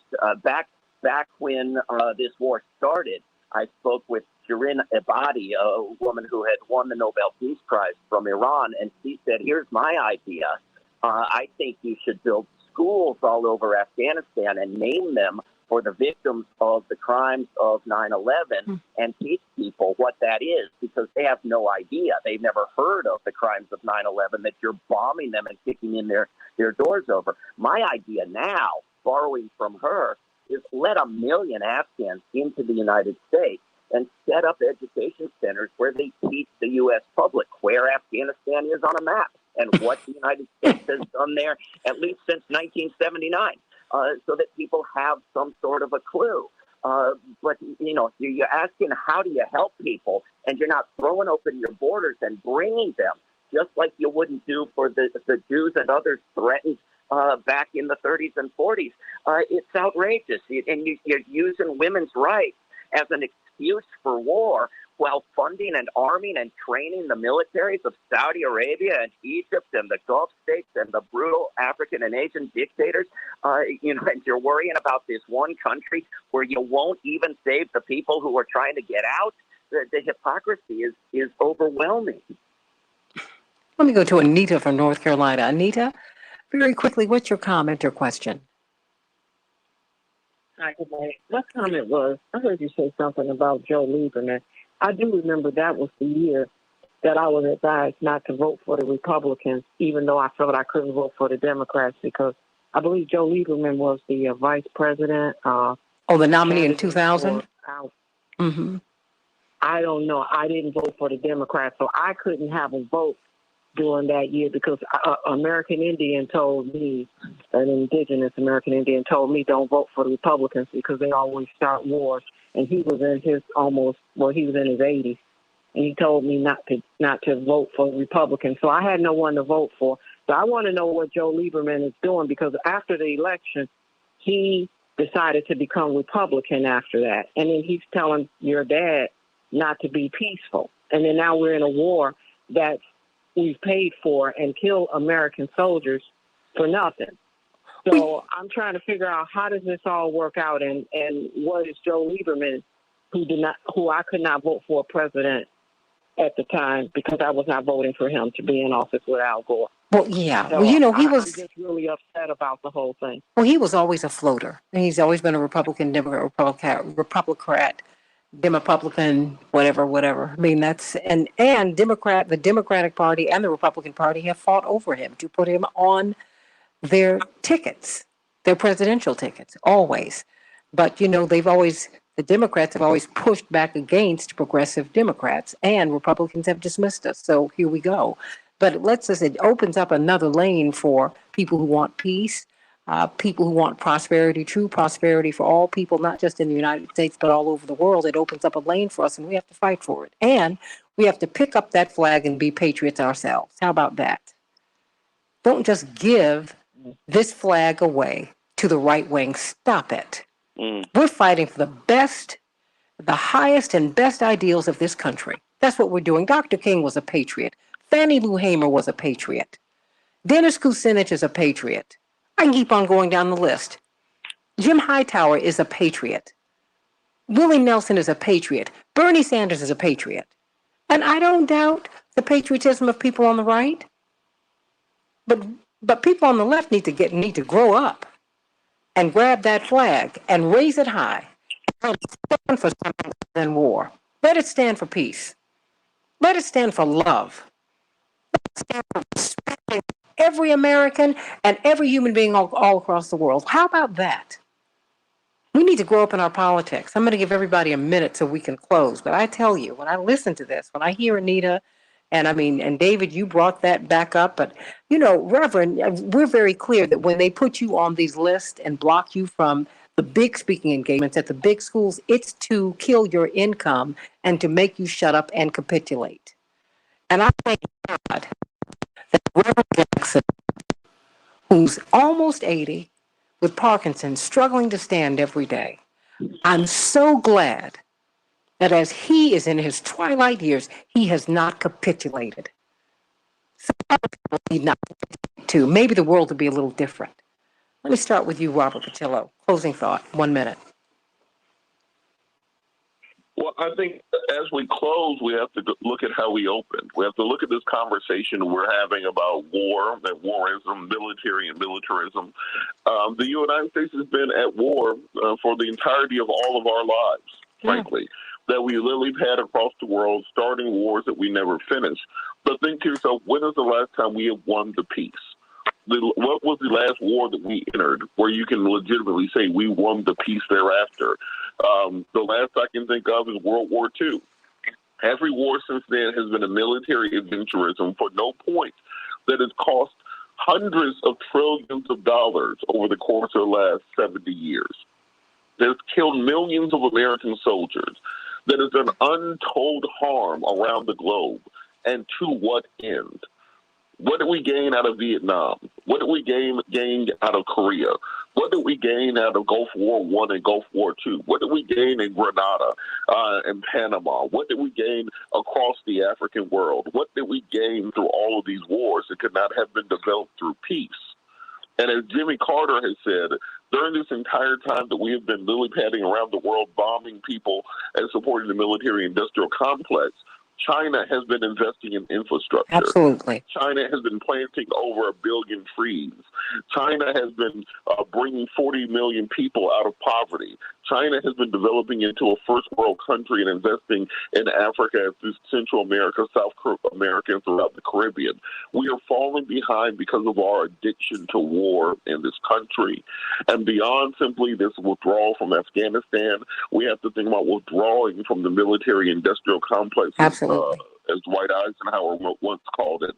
And as Gil Scott-Heron said, the military and the monetary, they come together whenever it's necessary. They're turning the world into a cemetery. Amen to that. David Swanson, I've got about 45 seconds for you. Hard to top that.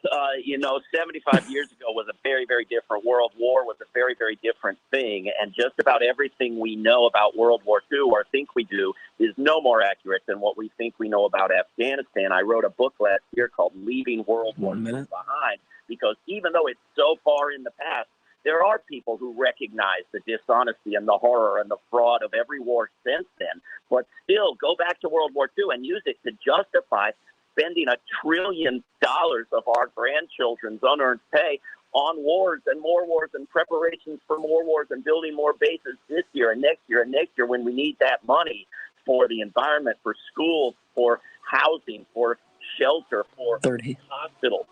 And so I think we need to recognize that there's not a problem with types of wars. There is a problem with every war, with the very idea of war. We have to have a world beyond war if we're going to have a world going forward. And I have in front of my house a flag. It has the world on it. It's a Earth flag, a picture of the globe. And I can assure you that the hate mongers and the war mongers will not try to steal it. They will not try to pervert it into meaning something else. They don't want it. It's yours.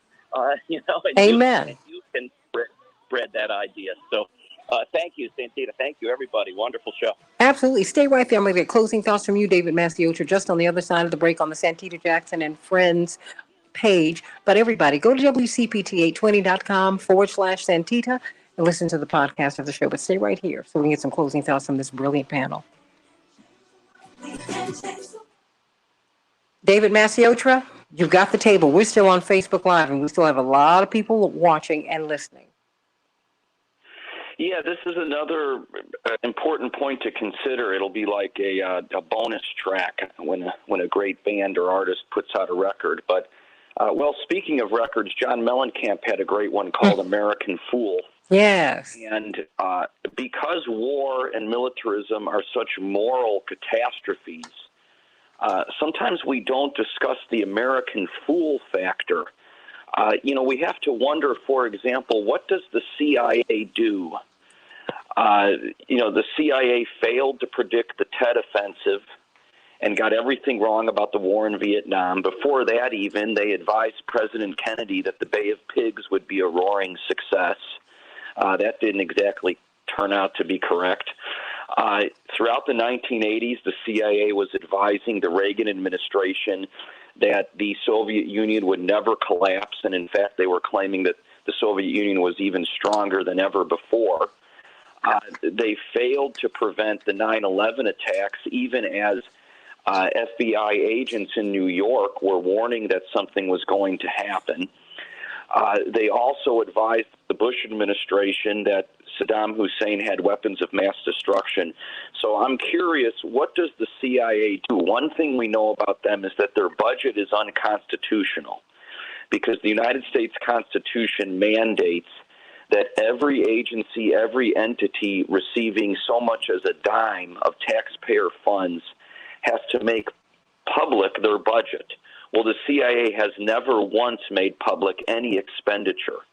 So in addition to knowing that they're unconstitutional in terms of their budget, we also know that they're unconstitutional because their charter prohibits them from operating domestically.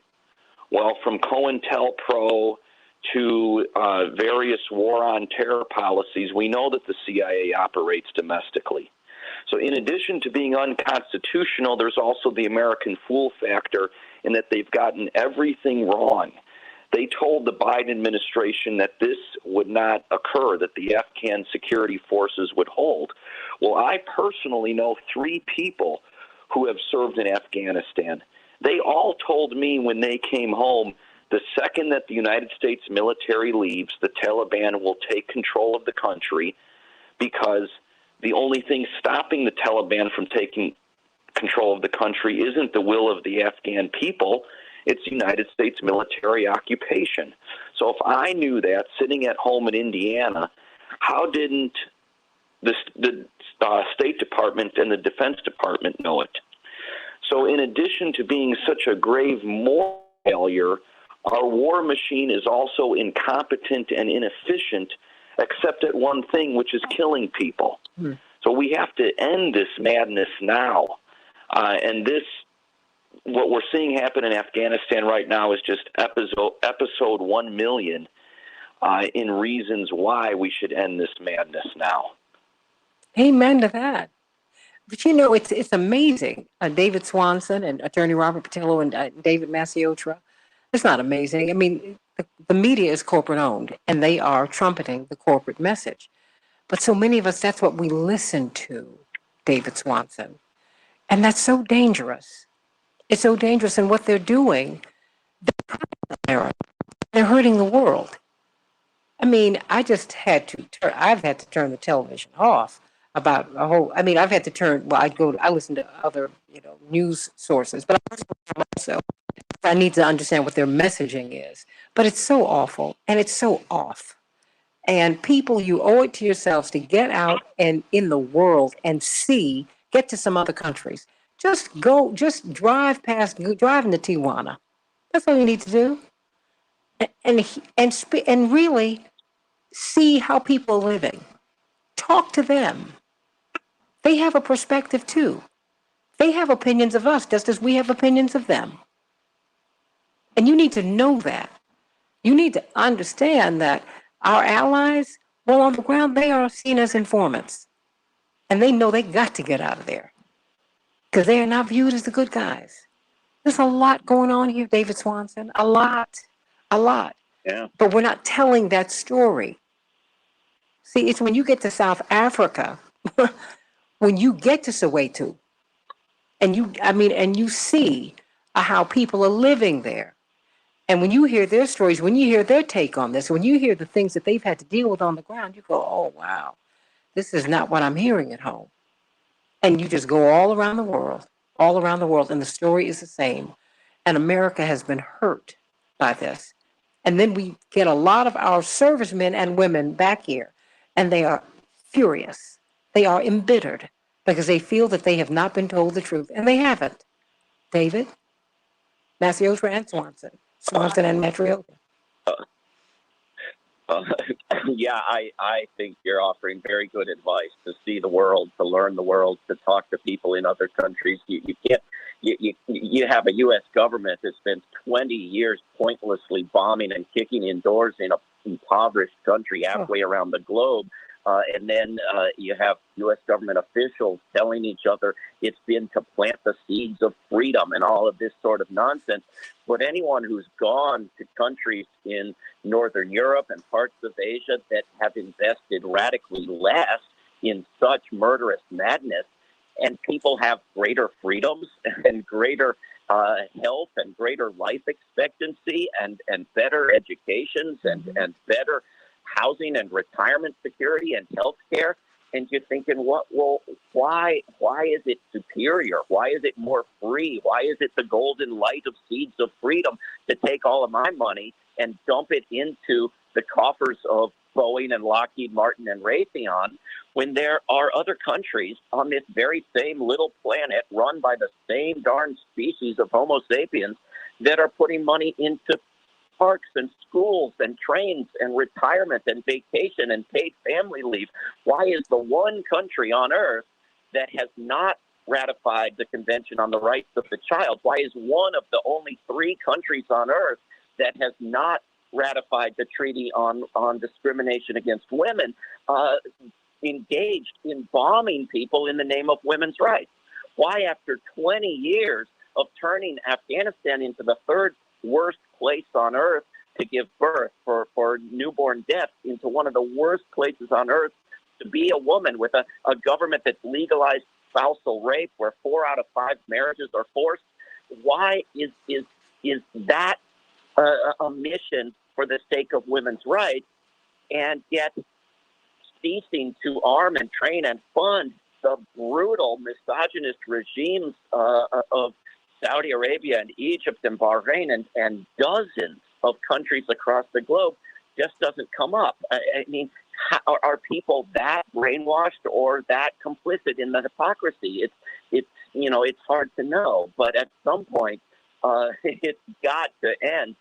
And it would end very quickly for people if they were able to travel, which may not be responsible at this moment, or at least read media from outside the United States. I'm reading the New York Post as we speak about this guy who's taken a hatchet and tried to chop people up and blames his military service. I call it service without knowing what the heck the service is.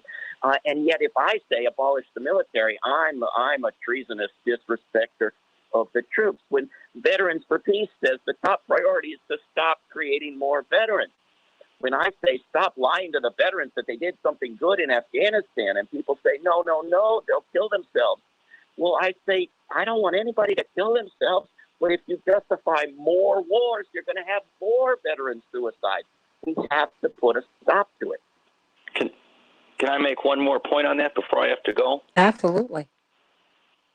On the subject of corporate media and what they don't tell us is, it's also so dangerous because, the consequences of these wars don't end for the people who live in those countries.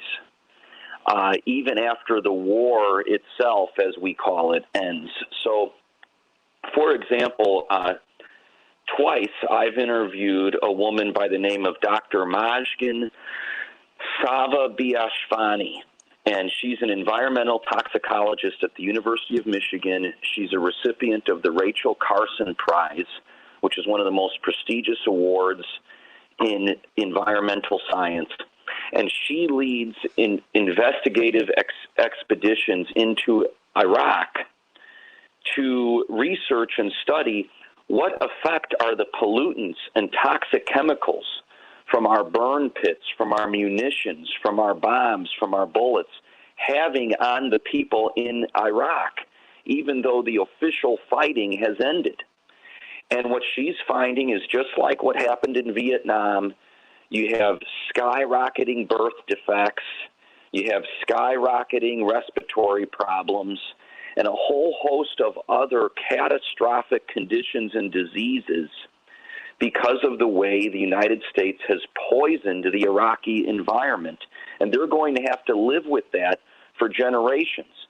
Now, to punctuate this point, I've already given away the answer, but there is only one American journalist who has ever interviewed her about her work, and that's me. You're talking to him. Not one journalist from the New York Times, not one from cable television, not one on talk radio. I'm the only journalist to have interviewed her about her work.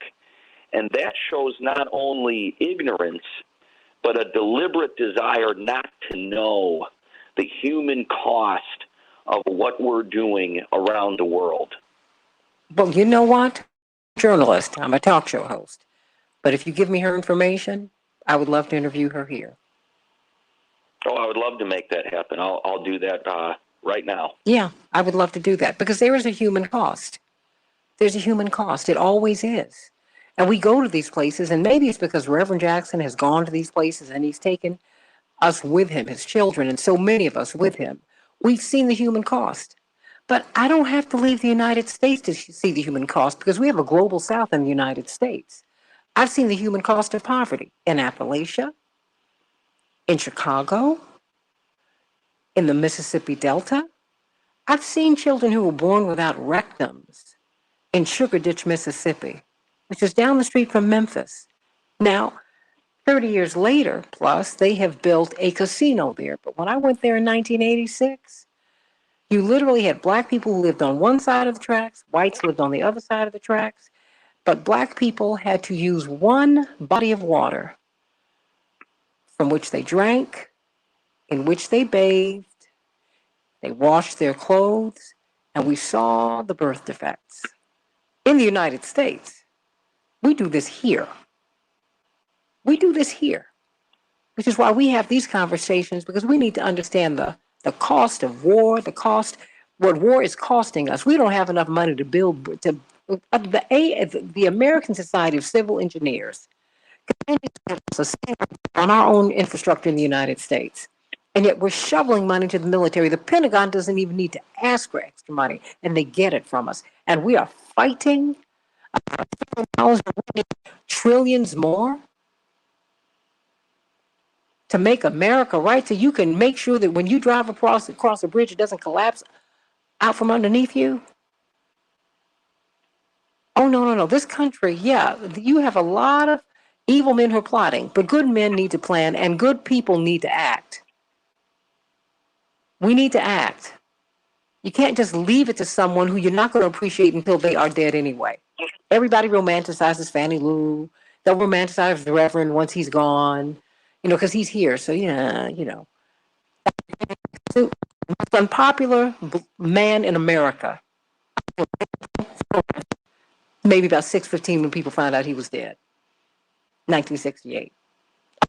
He could not get a pulpit, you all. Most black pulpits banned him of leaving the movement. He said, I think I'm an albatross to the movement. I get into churches. He was going to. He was looking at leaving. He said, before I heard the movement, that's how bad it was. His whole staff, my parents were his staff, were part of his staff that everybody had to endure. And now they love a statue, a stone statue. If you're not going to argue against militarism, racism, and racism, Dr. King's point. So sit down or stand up for that, for the eradication of all of that and the eradication of justice and replacing it with justice. That's what you need to do. Ooh, Robert Patillo, David Swanson, do you all want to say anything before we go? Because you all said a lot. You've gotten me fired up this morning, but you've gotten everybody else fired up. They didn't even want to call in. They just wanted to hear you. I'm going to listen to Robert. Robert Patillo? Here. Thanks for having me on, Santita. Oh, we just love you, David. And everybody get the book. Yes, I'm sorry, David. Great to hear from you, David and Robert. You guys were both brilliant. It matters. Robert Patillo, you have any closing thoughts? Thank you so much. It has been an enlightening conversation. And I think the main thing that we have to take away from this is we have this coronavirus vaccine, and only about 30% of black people have taken it thus far. And we try to talk about the people who don't want to take it as being crazy. But then we also realize that we have a government that literally just lied to us for 20 years. And we wonder why the people don't trust the government. So a big part of what we have to do politically in this country is start restoring trust in government. And that has to start with the government no longer lying to us about launching wars internationally. We can no longer pretend to wrap ourselves in patriotism in the flag to simply support militarism and corporate profitism. What we're going to do is completely disenchant a generation. And we're already seeing it right now where people are leaving the country, they're moving to other, we call them expats. Now, for those of you who don't know what expats are, those are expatriates. That's what white people call themselves when they become immigrants, because they don't want to be called immigrants because that sounds poor. But people are immigrating away from America and going to other countries because they can't stand it. They don't trust this country anymore.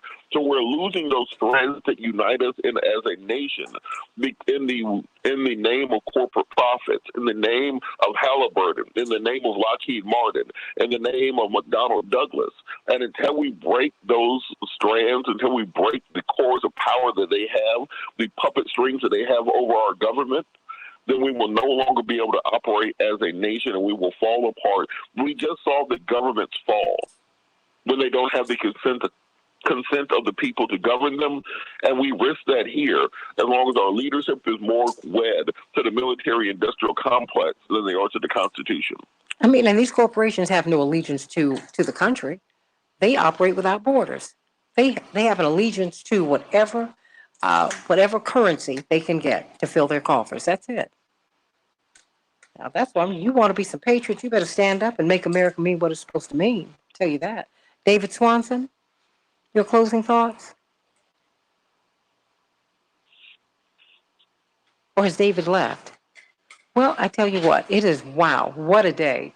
Robert Patillo, everyone, you should listen to, go actively yourself show on WAOK every Sunday, 1 to 4 Eastern Standard Time. You don't want to miss it. Get David Maciotra's book, I Am Somebody, Jackson Matters. It reminded me of a lot of great things, too. And I just want to thank David Swanson for his work, worldbeyondwar.org, worldbeyondwar.org. Can you imagine a world beyond war? I can. Think of John Lennon. Just imagine. Just imagine. Just imagine. Just know that we are but a thought away from a new world, a world that we need, a world that we want. That's where we are. If we change our minds, you are transformed by the renewing of your mind. You are. The Bible didn't lie to us, everybody. You can be transformed. You can change the world. You can. And we have to make a decision to do that. Otherwise, we're going to keep the same old, same old. But I tell you what, the people of Afghanistan have made some changes. They've changed their mind about some things. They have, and you should change your mind about some things too. So I'm sending you much, much, much love, Robert Patillo. Thank you so much. Thank you so much for all that you are, all that you do. Thank you for being with us today. You were just brilliant.